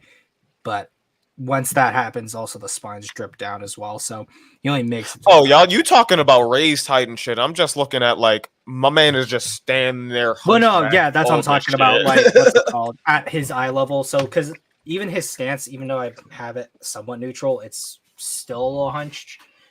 Because I was gonna change the posture a little bit, but the way I draw my kaiju and like I base their height, it is like their neutral stance. Like if Tridontus is just standing there looking at something, he's 160 meters at a level. If he's raising himself up for whatever reason, you know, it adds, you know, however many meters I got to determine it. But like, yeah, I always do it at resting height because like, what happens when you get a Dr. Doofenshmirtz ass kaiju that has a slouch and a bent ass neck? yeah, no. What happens when you get one of these snake kaiju that like can only raise up a certain little bit, you know? I sent over some stuff in the submissions tab. In subs? Okay, 1 sec. Let me switch overs. You know what? Hey, Let me you've been actually busy. get to work on some shit. Let me actually put in some elbow grease.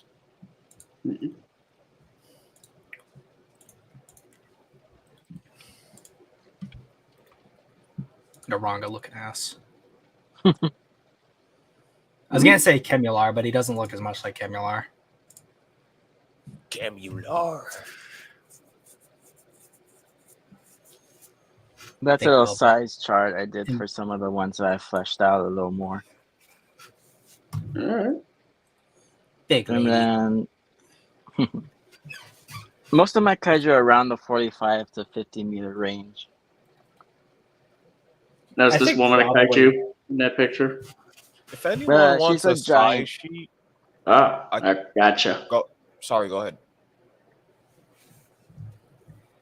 Oh, sorry, I was responding to Vic. So. Yeah, no, I didn't want to interrupt. Sorry, I'm just. I was gonna say. Go ahead. You're good. You're good, Tyrant. Oh yeah, no, I was gonna say if anyone wants a size sheet, because the way I meticulously did it, it's scaled to Shaquille O'Neal specifically. I would be willing to provide one that has lines and shit, because I realized the way I have the layer set up, I can remove all of my kaiju and shit. I could use some. Okie dokie, okay. Once I get it all fixed up, I'll hand it over. I think I'm probably in like all the communities have the smallest kaiju on average. Because I don't think there's anyone who does kaiju as small as I do. King Tyrannos does. Does he? Yeah. No, I think his kaiju are still bigger than me. Are still bigger than mine. His kaiju range around the same size as yours. I won't say whether or not they're bigger or smaller, but like I know the biggest of his kaiju is still pretty small within the community in general.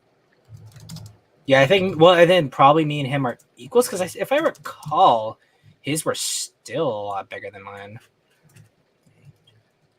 I wouldn't say a I also- lot, like maybe 75 meters at the most that I can remember when it comes to like King Tyrannos' size. King in Tyrannos general. is at 109 meters or 109.5. 109 meters. Okay, I thought I thought he shrunk him to less. I'm sorry.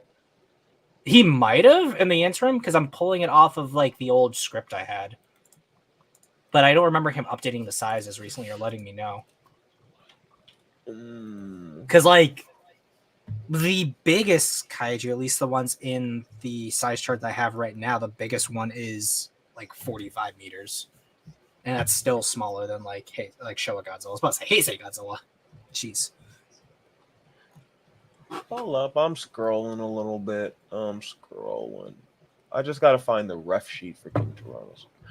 Yeah, King Tyrannos right now, if I got this right, as of 37 weeks ago, Instagram time, 18th of August, 2023, 55 meters. Yeah, that's still like that's the biggest kaiju in like Kaiju 2000. That's like really, really large for kaiju. How big is Zodagara? Oh, Zogura is 150, but that's a different universe. I'm looking at Zodagara. I'm not looking at Zodagara. Yeah, like I'm looking at like kind of the ones we built first as like the old ones. Like Zodagara, I think, is also like pretty big as well. Jeez, where's the script for his video?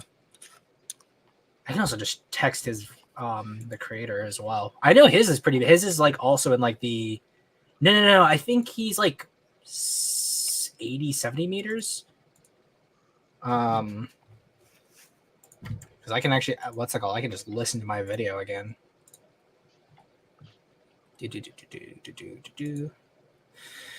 Come to me, Zodagara video.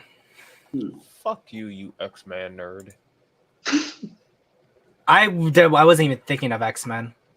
Yeah, sure you weren't when you said, come to me! Like, fuck you. I can just imagine every single one. I hate the fact that they just, like, made every single one of those motherfuckers just like, come to me, my X-Men. I haven't even watched the series. I've only seen the clip. Sorry, I'm sorry.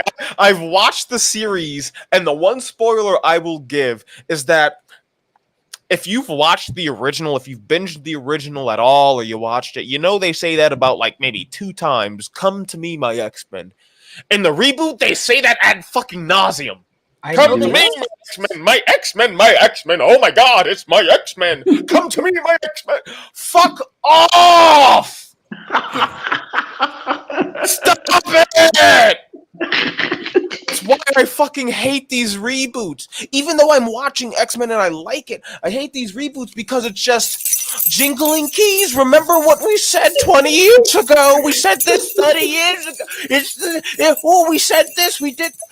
Fuck off. Do something new. Zodagara is like a little taller than Zetson is. Zetson's 60 meters, so yeah, he's still bigger than like all my. I'm sorry. Bring Zodagara on stream. Maybe I'm not misremembering which one's Zodagara. Yeah, sure.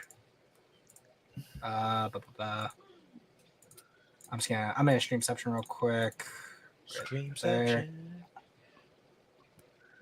So that was the size chart I had done for let's see. I also talk really softly in this video, so a monster standing at 72 meters in height and over 150 meters in length. 72 meters, yeah. That's what I thought. Oh, okay. I was right. Okay. Just to kind of throw it out there. So for anyone who was like wondering, my that stream I did yesterday pretty much went pretty well, but I did upload like a singled out section of the stream, like where I specifically talk about the Kiryu duology. Because, just in case anybody wants to just listen to the parts where I was talking about it, because at some point it did just kind of devolve into me and a fellow follower pretty much on there just kind of, talking about just a whole bunch of other shit. I apologize for not being able to come on because of work. Yeah, that's okay. That's all right. That's cool. I got life would be like that sometimes. Yeah, unfortunately. C. Animus even wanted to come on at some point, but he realized that he couldn't even talk for more than 5 minutes. I saw like saw something from He was him having about audio that. issues. No, he's still like recovering from. Oh yeah. I remember he was sick with something. Yeah. Yeah. But hopefully maybe next week, when next Tuesday, pretty much. Mm-hmm. Yeah, exactly. I vibe with that. Yeah, but we'll get into that chill once we get there. Cross that bridge. Hey, wait, do you have another stream plan soon or no? I'm planning one on the 16th, basically next Thursday. It's gonna be on Godzilla 2014 because that movie will turn 10 years old, a decade old on that day. Right. Monsterverse doing better than the fucking MCU at this point, baby.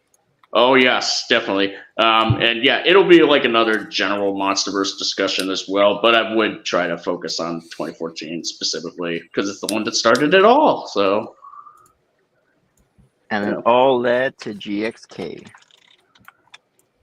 Yeah, I wouldn't say it all led to GXK because the MonsterVerse ain't gonna end at GXK. That's right. Yeah. That marketing would have been better served for GVK because at least it was we were building up to Godzilla and Kong crossing over, at least somewhat. But GXK, I'm not even. I'm not gonna lie.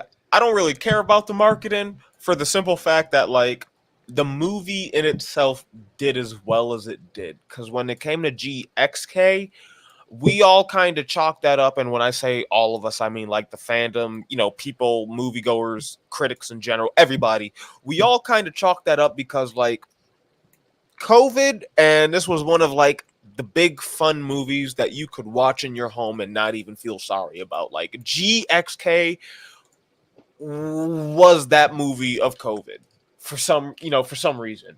You mean GVK? Yeah, GVK. I get them mixed up because it's a fucking letter. GVK. Godzilla versus Kong. It was that movie of the pandemic. It was the only one that really made back what it was put into it. And it did well. GXK, it went up against Dune.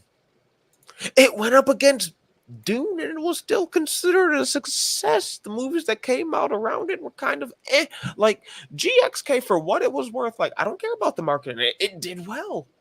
Yeah, we're gonna get another chance at this, baby. Hopefully they'll do it a little bit more serious. I think they tend to be a little bit more serious when they focus on Godzilla's character at the most. Yeah, when it comes to kaiju wise. It killed Frozen Empire. Oh yeah, Frozen Empire. I actually saw that. That movie was kind of. Yeah. I mean, here's the thing. I want to bring something up. So you guys we all had the issue with Kong getting frostbite on his arm, pretty much, and there was a convenient device that kind of. Not me. Okay, maybe not you, Vic, but I'm just generalizing. In Ghostbusters Frozen Empire, I'm not kidding you. So obviously the gimmick is that you have this villain ghost whose main thing is he's trying to start a second ice age. Or something akin to that. Almost all the main characters, not just the original Ghostbusters, but even the ones that are alive, but even the new cast, except for the girl, Phoebe, I think is her name, Phoebe Spengler. They're all frozen, solid. And the film makes it a point where if you end up that frozen, you're fucking dead. But when they're unfrozen, when they're thawed out, they're okay. It's as if they were in just in suspended animation. So, the difference between those two scenes for me? Yeah. One of them doesn't really make sense to what's been established, and one of those is establishing in itself. Kong x GK, when Kong has to go up and get a new tooth from, humans, it establishes the fact that this isn't a new thing exactly. They kind of know what to expect. With the guy, and I haven't read the novel yet, so I might be wrong in the way I'm reading. But like within the film, it's kind of shown that like they're expecting that sometimes Kong comes up for brief periods of time to get like a little bit of a stat boost, kind of like something. Like they're ready for him when he comes up with a toothache. They're ready for him when he gets frostbite on the arm and he has to get the glove. It's like, oh, well, we had this laying around, but the other Kongs destroyed it. It's an establishing shot, or that's how I viewed it, where it's like, okay, we're ready for what Kong needs and we can provide for it. And that's how with the Ghostbusters Frozen Empire, not so much. It just seemed like they didn't really think it through, but they know they wanted the people to survive to an extent. Yeah, they wanted the people to be like in a peril where there's no reason for them to be able to, come out alive pretty much, and yet miraculously they're A-okay by the end. Oh, I noticed that we have a new person there. It's Primo. Here comes a new challenger. Primo. Hello. I'm gonna switch to my computer real quick, but for now I'm on my phone, so I'll just be on here for like a few minutes and I'll switch to my computer. You know who else was gonna switch to their computer? Don't you say it. Don't you say it. My mom! No! Oh no. Okay. Yep, all right. Okay, I should have known.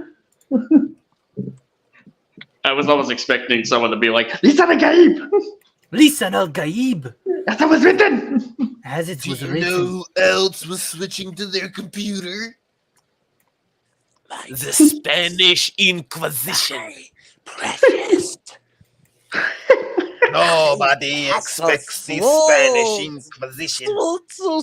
Precious pills. The precious. Nobody expects this is the precious. I have the precious in my grasp. My tiny little finger thieves.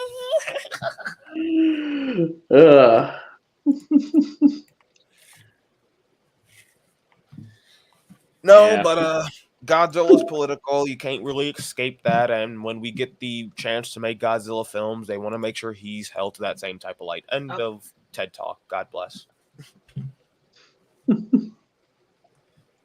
They don't want another 98 situation. God bless. Seriously. No. Indeed. You don't want that. 98 is turning 26 this year. I In feel just a so few days. old. Oh yeah, that's right. To make sure I feel put so in old. The next part of the retrospective there. It's funny. Godzilla 98 isn't even a bad film. The worst aspect about it is that for a monster labeled Godzilla, it doesn't look like Godzilla, and then you don't kill Godzilla. Everything else, I would be willing to accept for an experimental, non-Toho related Japanese film.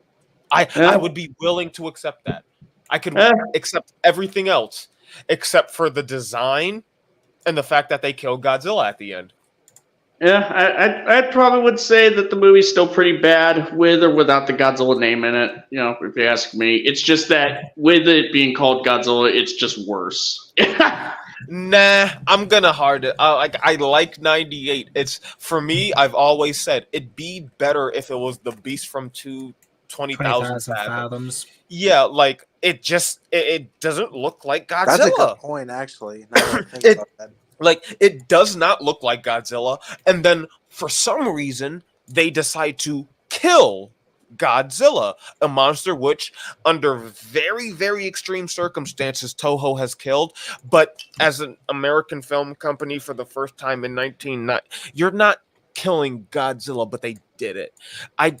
That's it. That's it. If they didn't kill Godzilla and the design was more Godzilla-ish, I would love that film. Let me put it this way. Here, let me bring something up here. So yeah, you know how he gets shot down by missiles from like those like F-18s, and all that, whatever jets you want to call it. Yeah. He gets shot down by missiles, and he goes down. earlier on, he gets shot at by 2 torpedoes from submarines, and they, even if they don't directly hit him, they pretty much hit very close to him, and and those things would be considered to be way more powerful, and he somehow just fakes them out. Like this is where we're getting into super duper nerd online territory, where it's like I don't fucking give a shit. He faked them out. It's not even the fact that he doesn't fake them out either. Ugh, no, but like I'm just going like he fakes them out. They don't directly hit. Like we see him run into like that little shelf of land, and then like it's hit, and like he roars, and it's assumed he fakes them out. But it's like we're assuming like they don't hit him. I'm not gonna be the guy that goes into like the military ordnance of a United States fucking sub in 19-something and be like, oh well, actually the concussive blast within this body of water should have actually wiped him out. It's a little bit much considering that we're dealing with a monster that by the square cube law shouldn't exist in the first place.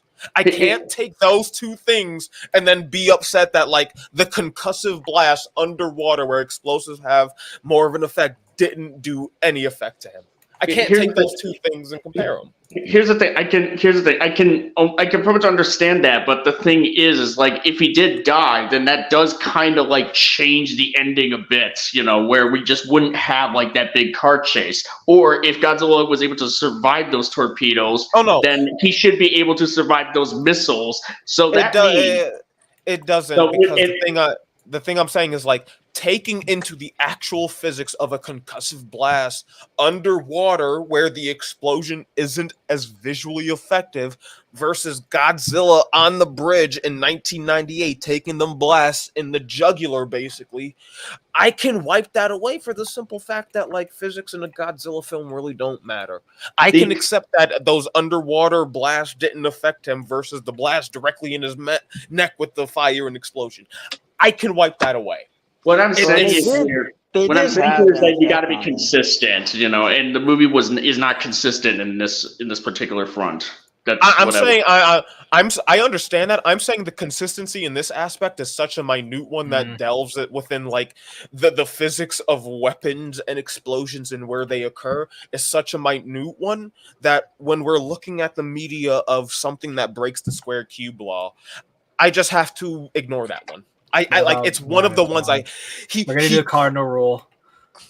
The -1 rule. The -1 rule. We can't bring up like I have to ignore that one because it's like like underwater. If I analyze the ballistics and explosive capabilities of the United States nuclear submarines and their nuclear ordnance in 1995, 1998, around that range, sure, you're right.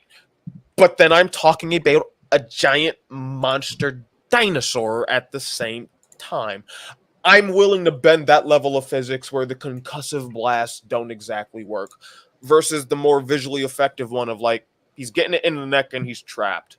I understand that like thematically they're telling the story of like you can't really get away from this one. There's no real dodging it. There's no obfuscation. There's no like third 3D geographics of like he can go above and like hide himself. Like he's stuck to a bridge and he's getting hit with missiles. He's dead now. I can live with the fact that that's what they were willing to go with and flubbing that little bit of physics. Because again, Godzilla fans, Godzilla stands, we're going with all the physics and shit, and it's like, Godzilla's kind of that guy. You don't really beat him. But 1998, except this one time they do beat this one. Yeah, and with 1998, it's just you gotta take a lot of things with just like they're expecting you to just wave it away. They're expecting you not to be the motherfucker that's like, the concussive blast underwater would have killed him because of the ripples and the seismic activity. It would have burst his heart. They're not expecting you to do that. They're expecting you to look at the scene of he lured the subs to a point and he tricked them. No, he doesn't trick them either. Well, and to counter that point is like, you could pretty much also say like, the Rise of Skywalker isn't expected to question like how come one Star Destroyer is able to leave the orbit of Exegol, but none of all the others do pretty much like immediately, especially when they have the navigation system in place. Yeah, like, and they don't even know where to go up. Like they expect you to accept that. Oh, they can't go up. It's like you're in a fucking Star Destroyer. I'm not gonna say it's like a movie made 20 years after the fact. Godzilla was made in the fucking 90s, like The Last Jedi, whatever we're talking about, was made in like the. What about Star Wars? That was Rise of Skywalker. I was referencing. No. I'm talking about like classic Star Wars then. Classic Star Wars is a whole nother issue of plot holes and plot inconveniences that if you really want to get into, you can, but like no one's gonna like the answer of like George Lucas didn't actually know what the fuck he was doing when he started with episode 4. Like we can get into Star Wars and its plot inconveniences, but when talking about Godzilla in 1998 specifically, yeah, there's certain things that just have to kind of be like squinted at. Like, for example, all of the times that they actually hit Godzilla with missiles and shit, and like it runs away in screaming terror and it like tricks them out, you're telling me there's never any blood samples at all. It's only the one time that Totopoulos is under the fucking vagina, right? Like that's the only time we get a blood sample. That's the only time like anyone's actually able to take a DNA sample of this giant kaiju-sized creature of newly discovered proportions and actually figure out that it's unisex. It's when Totopoulos is under it during the fish scene. That's the only time. But Bullshit. no, it's not when he's under it. It's after the attack happens. I'm being hyperbolic for a reason, but y'all know what I mean. Y'all know the scene I'm talking about. It's only the time when the main character is able to be within reason to figure this out. Oh, hello. Hi. Nice. So you're talking Godzilla 1998? 1998, one of my favorite Godzilla movies. You know what? You know what? As someone who has King of the Monsters as their favorite movie of all time, not just Godzilla, but in general, respect. Fair enough. I love 1998, but it's one of the plot holes that all the time that the military is firing on this thing, the only time they're able to collect a blood sample, a DNA sample, is when the main character, Dr. Totopoulos, is there after the attack, and it's like, now we know it's intersex, and it's like, y'all should have been able to figure this out. Y'all didn't have a team of scientists or any, like, y'all had one fucking guy? Really? He's more than just a guy. He's a worm. He's the worm guy. I forget. He's the worm guy. Nice. I still don't get how that's a plot hole, though. Anyways, it's a plot. Really I'll say it right now. It's a plot hole for me when you see that they've contacted the whole United States military district and shit, and they're bringing in and it's like, but y'all not bringing in anyone to actually study this. You brought in the worm guy. Well, no, he's not just a worm guy. He's not just the worm guy, I know, but like y'all brought in the worm, and it's like at no point was this one of the things y'all were looking into. His job is specifically studying radioactive organisms. Can I say something real quick about that movie? Just one thing. I didn't really pay attention to that movie. I mean, I thought it was cool when I was a kid, but the one thing I really appreciate about that movie is the adaptation of the series after that. That's what I really thought. Godzilla the series is so good. That was really good. I loved every episode. The characters are even more like fun with they had some of the some actors reprise their role from the movie, like that God, what's his name, the robot guy, the Nigel guy. Yeah. And you mean Craven? Craven? Yeah, Craven. No, not Craven. Craven's the guy who makes Nigel. Yeah, Craven, the big guy, yeah. And then that general guy, I like that actor Hex. too, but yeah, Tex.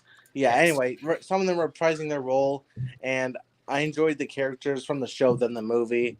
And, you know, each episode was a kaiju fight. There was not, that was like pretty much it, and I loved it. Yeah. So you guys know Pointless Hub? You guys see that? No. Yes, I know who you're talking about. Pointless Hub. He's also alternate history. Alternate History Hub. Yeah.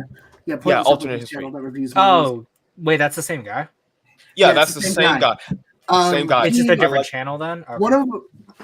One of my favorite moments of his. He recently did a review on Godzilla 1998. One of my favorite moments of that review is him comparing that movie to Cloverfield. mainly in how it handles the portrayal of disaster. Well, I mean, come on, that's actually Go a into that. weird thing. Go into that a bit more. How did he say? Like, how did he compare the two? Because Basically, pre 9/11 versus post 9/11. thank you, because that's the thing I was gonna like. Yeah, there's a very big difference between how Godzilla 1998 presented a disaster in New York City with a bumbling fucking mayor versus after 9/11. You straight up could not do the You could not do it nowadays. Well, like, I think one of my most controversial opinions is that, like, Godzilla 1998, a lot of its big themes are ignored is because of 9/11. A lot of its big themes in politics is like you had a mayor there who was more concerned about his M&M bag being full in his re-campaign election, and then this giant fucking disaster hits and thousands of people are dead, and then like a couple of years later 9/11 hits, and you can't really do that anymore. Yeah.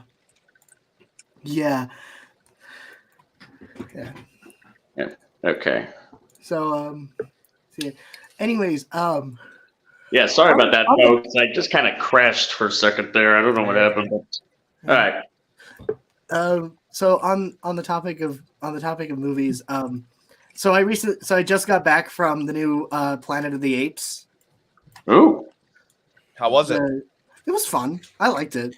Was it comparable to the last few not Planet of the Apes, but of the Planet of the Apes movies? Yeah, the Caesar films. Among them, I would probably say this is third place, but it is pretty close between this and Dawn. Okay, that's pretty good. Okay. Yeah. All right. Yeah. I'm planning on seeing it on Tuesday, whenever I can. It's fun. I do have a few gripes. Also, Proximus Caesar was worse than Scar King. That is a hot take. Wait, time out. Wait, time out. I need you to specify, because Proximus Caesar is a character that can actually talk, and Scar King just gave anime poses. Mad Kings.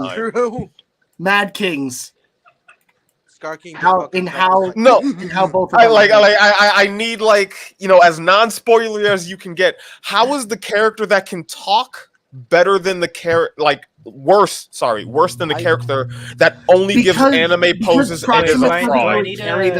Because Proximus doesn't really have as much personality as Scar King. Okay. Oh, so he just kind of only gives his lines. He does have personality. In fact, basically his entire personality, and one thing that I think he did better than Scar King was the lack of threat. Yes, Scar King still had a better personality, and that's why I think he's better. But Proximus didn't feel like a threat, but he had a good reason to. I don't really want to spoil, but no spoilers, please. No spoilers. When you watch the movie, you'll probably see what I mean. Well, technically, the Scar we'll King, see what happens. Scar King killed, that caregiver. What's the name? Gnarlfinger. I don't think that Proximus Caesar did anything like that in the movie. Proximus doesn't really do anything on that same level. Okay, I'll just ask this, because both of Scar King and Proximus Caesar are evil monkey kings. Is the way Proximus Caesar commands his legions better than ScarKing? Not really. I mean, I would say, but I would No, wait, no. No, but but in a way, it makes a little bit more sense as to why. If you watch the movie, it makes a little bit more sense as to why. Okay. I'll probably come back to this when I, watch the movie, but it's weird that the way you're describing him is Scar King edges him out, but it's he does. Pause. No, stop being sex pests. Actually get laid, you virgins. Yeah, it's weird that you're describing that Proximus Caesar edges out Scar King, but it's not because of the way he commands his legions. It's not because Scar King has more personality. It is because Scar King has more personality. Oh, okay. It is because Scar King has more personality. It's not about the way he uses it, it's about the way he talks about it. It's about the way he does those anime both of them, poses. Both of them basically act in a semi-similar manner. Scar King is better at commanding his legions and has a far more that's sad. out there personality. Scar King, actually, when I first watched him, I compared him to the Showa Gaigan. In terms of character. When I first watched him, I compared him to a like JoJo's Bizarre Adventure character, because the way he got information and like his face changed and like he just did outlandish shit. It's like, you are a cartoon character and you don't think you can be beat by a random gorilla. But when Godzilla hopped on screen, like, he showed fear and shit. That is exactly why I compared him to the Showa Gaigan. Because he thinks he's king shit. Because he acts like he is the strongest character there, but he relies on someone else to carry the threat. And as soon as that threat is disposed of, as soon as that someone else is disposed of, he breaks. He's screwed. I'll ask one more question. I'll ask one more question about like this with Proxima Caesar. Are you not saying this because you're a Godzilla fan? Like, is the bias of a Godzilla fan not say? Is he just worse than Scar King? I'm not saying this because I'm a Godzilla fan. I'm saying this as a fan of both the Caesar trilogy, my third favorite movie trilogy of all time, behind How to Train Your Dragon and Heisei Gamera, and as a fan of kaiju.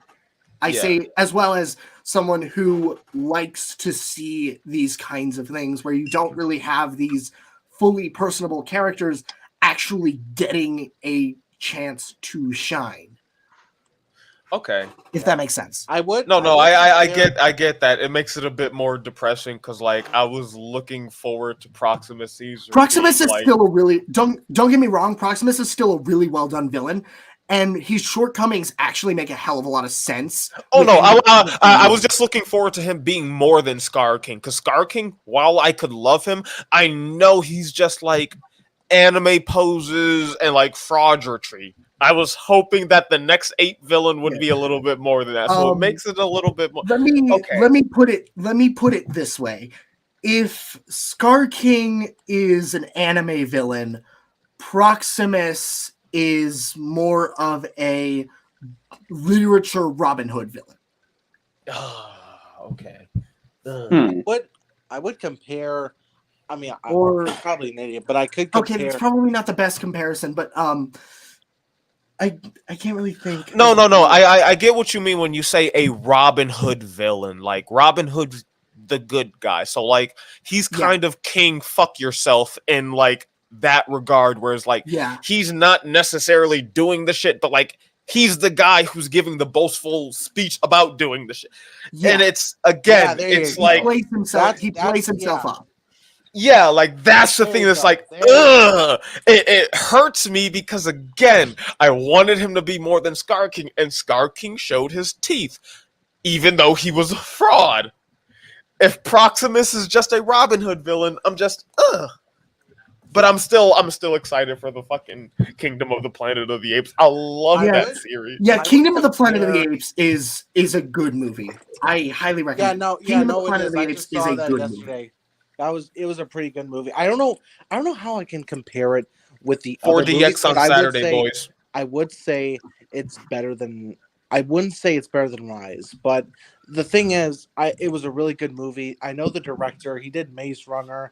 I think those movies were good, and I think it was perfect for this movie. So for that, I would have to say this is a good movie. But I don't know how I would compare it to the previous trilogy. Yeah, I mean, I guess the reason why it's going to be I would put it at third place behind Dawn and War.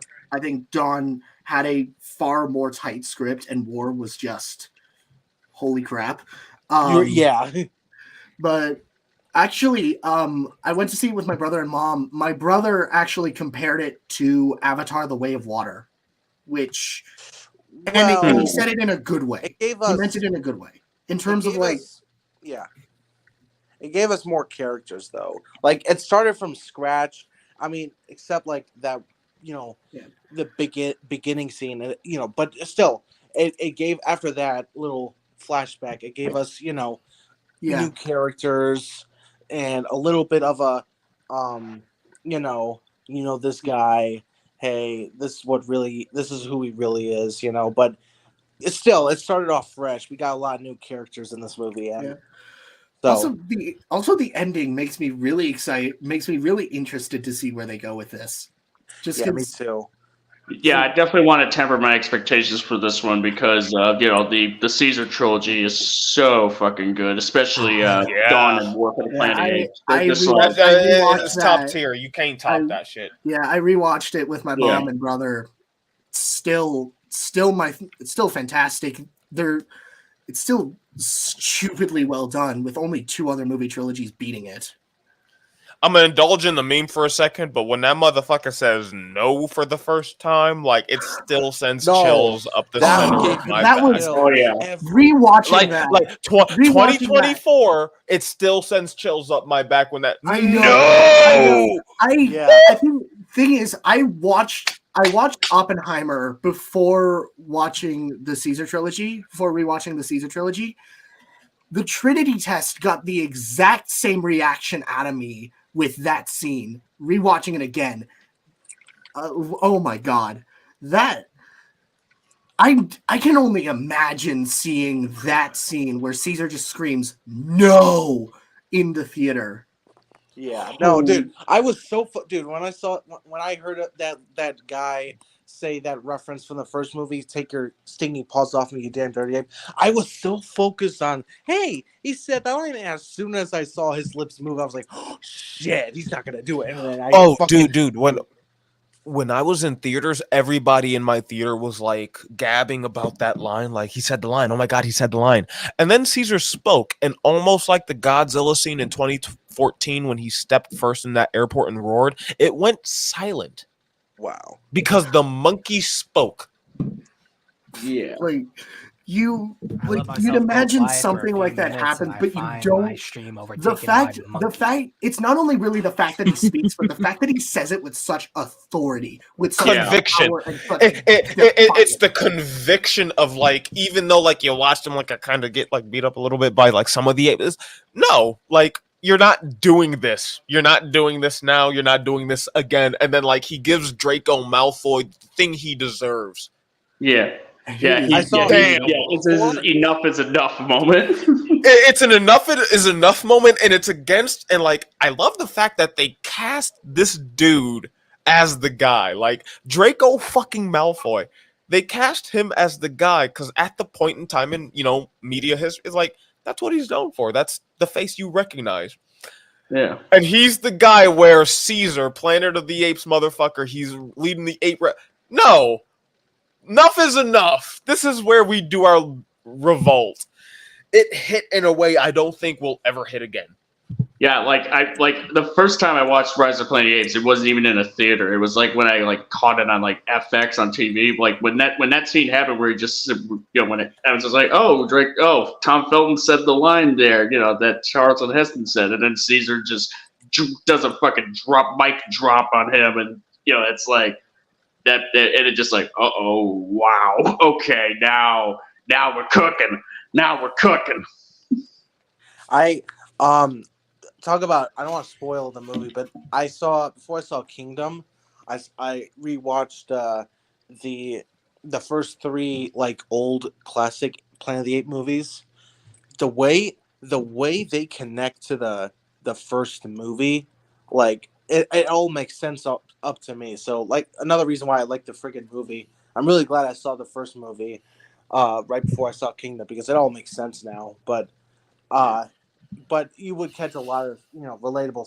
You would make it would make sense if It's one of the things I'm worried about upon like seeing the movie and then knowing that they're gonna try and continue it is that like it's obviously going to link up to the original Planet of the Apes movies. Like, it's obviously going to link up to, like, all of... And I don't know how they're going to link up such a well-done trilogy like the Caesar Chronicles to something that is as dated as the original. Because the original, as dated as it is, told a story that resonates through time, and I'm gonna be real. I don't know if these movies will do the same thing. They're good in our taste. I don't know if in 20, 30, 40, 50 years they will hold up the same. So I don't know how they're going to try and, like, in a finality, link the two where you finally get to where it's not of the Planet of the Apes. It's just Planet of the Apes. Yeah, I agree. But like I said, these are new characters. So, like, you won't recognize them from the previous trilogy nor from the original classic Planet of the Apes movies. They do carry a lot of the same essence of the original trilogy members, though. Well, like my thing is more or less like we know where this has to end. This has to end at Planet of the Apes, not Kingdom of the Planet of the Apes, not War of the Planet of the Apes, not World War II of the Planet of the Apes. It has to end at Planet of the Apes, the original first one. The ship where the ship crashes into the sea and the astronauts come out and see. Yeah. Oh. It has to end there. So my thing is, like, we're getting all of this filler, all of this extra lore, and it's great. But how are they going to link it to that very original premise where it's like, astronaut crashes onto Planet of the Apes? I think the ending builds up to that. Yeah. When you see the movie, I think that part of it is going to get answered. Yeah, I will say, however this new trilogy turns out, for better or for worse, like, you know, the fact that it does take place like several generations after the events of the Caesar trilogy, like, I can at least, like, you know, sleep in solace knowing that the Caesar trilogy can just perfectly stand on its own just fine, pretty much, like, untainted. Oh, it sets that for me too, but it also sets in part for, like, them continuing the world building, that, like, time skips are a thing that we just have to get used to.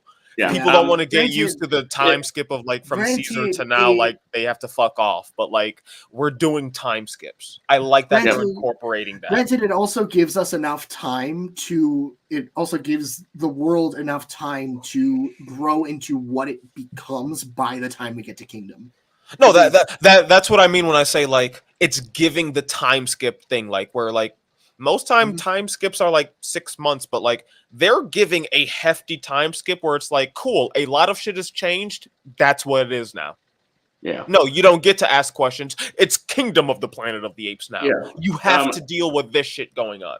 I will say, as far as the question goes, in terms of, like, you know, where this is all going to eventually end up going, you know, considering that it seems to be a bit confirmed that this is supposed to be, like, more of a reboot series than anything, it's hard to really say whether or not it will even tie directly into that original movie at all. Yeah, I'm just gonna see where this goes. Hopefully, it's probably not gonna be in the end as good as the Caesar trilogy was, but let's see what happens. The trilogy ends, the ship crashes, and next thing you know, Mark Wahlberg steps out of it. Well, no, but, like, that's kind of the thing I'm worried about, where it's like the original Planet of the Apes is dated, where it's like we kind of have to end this at the beginning somehow. We kind of have to wrap this all around. So, like, if you go through chronologically with Planet of the Apes from the beginning, you have to end at the very beginning, where it's like, and then an astronaut lands and the apes are in charge. Like, it's that type of thing. Like, it's gonna be weird. It's in a way, it's like, I think a part of me thinks they might do another remake of Planet of the Apes based off of how this ended. Like, a straight remake of that movie with everything that we just went through in mind. Can we enter spoiler chat? Because my brother did see it and he let loose something. No, I haven't even seen it. Okay. That's also probably going to be ending the stream soon anyway. So okay, never mind then. Because, like, I have a vague idea. And, like, I see where they could do it, but it's like, they could end it perfectly or risk themselves doing a reboot. And that's all I will say. God bless America, United States. I am not. I didn't say I'm excited for where this goes. I'm just interested because it ended in a very interesting place. Again, my brother let loose some slips, so I think I know what you mean. So you're going to be watching it on Tuesday? Yeah. Yeah. Tuesday. Cool. Yeah. That's the plan, at least. Yeah. Yeah, Kingdom wasn't terrible. Yeah, I'm probably gonna go see it and maybe GXK again sometime soon. So yeah, I do plan to do a dual review for both GXK and Kingdom. Maybe tomorrow, at least hopefully this weekend, but because I want to talk about both of them. Both of them have been well, Kingdom obviously I just got back from, and GXK has been on my mind for a while now. So yeah, for multiple reasons. So yeah, yeah, Kingdom wasn't terrible. I liked it. I liked it a lot. I think you guys will enjoy it. And with that monkeying around out of the way, I think it is now the appropriate time the stream to a close. I appreciate obviously everyone for coming on. I appreciate the fact that I was able to break Tyrant's brain with the fact that he did not realize until now that it was actually Japan that used nuclear powers to create Godzilla. I didn't know. I as a history major of like one of the most fucking studied topics in human history, didn't realize that Japan had in fact dropped the bombs that created Godzilla. How far? Who will know of my pain? I don't know what I say. Someone please shoot me now, 'cause I feel bad for my like, well, I'm gonna have a blast going back to rewatch this. Oh god, it's gonna be great. Well, oh my god. We can end off everyone with their wonderful shilling, and we'll let the fake fan go first. So, go fake fan. We don't know where I don't know what I think. Seriously, thank you for having me, Zim. I know I came in late. It's wild that you sat through 4 videos of that level of stupidness because I simply couldn't. I really, really couldn't. I'd say things that get me banned off of Twitch and Twitter. But if y'all want to follow me, you know, Pontifex Monstrum on Instagram, Pyro Tyrant on, you know, Twitter, the Angry Kaiju Guy on DeviantArt. That's it from me, because, like, Jesus Christ, yeah, my brain is sufficiently broken from this stream right now. I suffer from my art. And I'm going to leave with this. Who will know? Okay. Thanks, Zim, for also having me on, even though I came in at the very, very end. I go watch Kingdom of the Planet of the Apes if you haven't, and maybe Godzilla 1998 if you haven't. Well, okay, a lot of you I should kick you off just for that. Also, and yeah, it was fun to be here, even if at the very end, I'm very excited to go back and rewatch this. So yeah, you can follow me. My YouTube channel is Minecraft World 1954, Instagram Minecraft World 1954, and Reddit account King of the Kaiju 1954. Yeah. Thank you. All right, so I'm next here. All right, so this has been your most prestigious guest, the Sea Monster. What a journey this has been, but there's definitely be more to come for sure. So I make videos talking about monster movies, talking monster stuff like Godzilla, Universal Monsters, and so on and so on. I also host streams called Sea Monster Live. I'll be hosting one next week, talking about Godzilla 2014 and the MonsterVerse. To commemorate the 10-year anniversary of its genesis, more or less. So hope you all come to that and expect some very interesting, goody things to come from my end. So, yeah, there it is. Primo, can we hear you, Primo? Unmute, good sir. Yeah, sorry. No, I heard it. Sorry. Yeah, thanks for letting me on, Zim. I know I'm like the very latest person that joined, but yeah, it was fun talking to you guys again. Again, my Instagram is Primo and his Insanity. If you guys want, you can check that out. If not, that's cool. Thanks. Of course, thank you. Awesome. All right, guys. So you should definitely go watch Godzilla 98 whenever you want. Or don't. Right. It's not Okay. No, but you can find me on Twitter as Vic Monstrous, and for all my art and such, doing a raffle, commissions are open.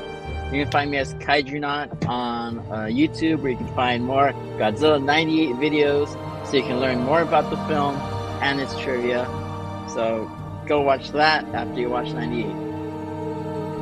You're lucky. I only do the gag once. Well, I thank you very much, everyone, for joining us, and we literally made it to past 33333. And we're gonna keep going, but oh well. I was gonna stop it right there just for the meme alone, but no, I can't do that. But again, thank you all for joining me on this wonderful journey.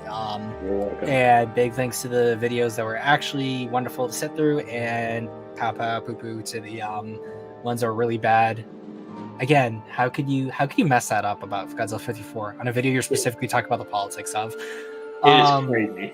Yeah, so you can find me essentially as Zimzola99 everywhere. Number 7775 on Discord, OG_ on Twitter, and yeah, keep posting on the channel. I've got a few things. I've got an article I'm working on for a certain site. Stay tuned for that, as well as the video attached to it. But as always, guys, have a great rest of your night, and thank you for watching.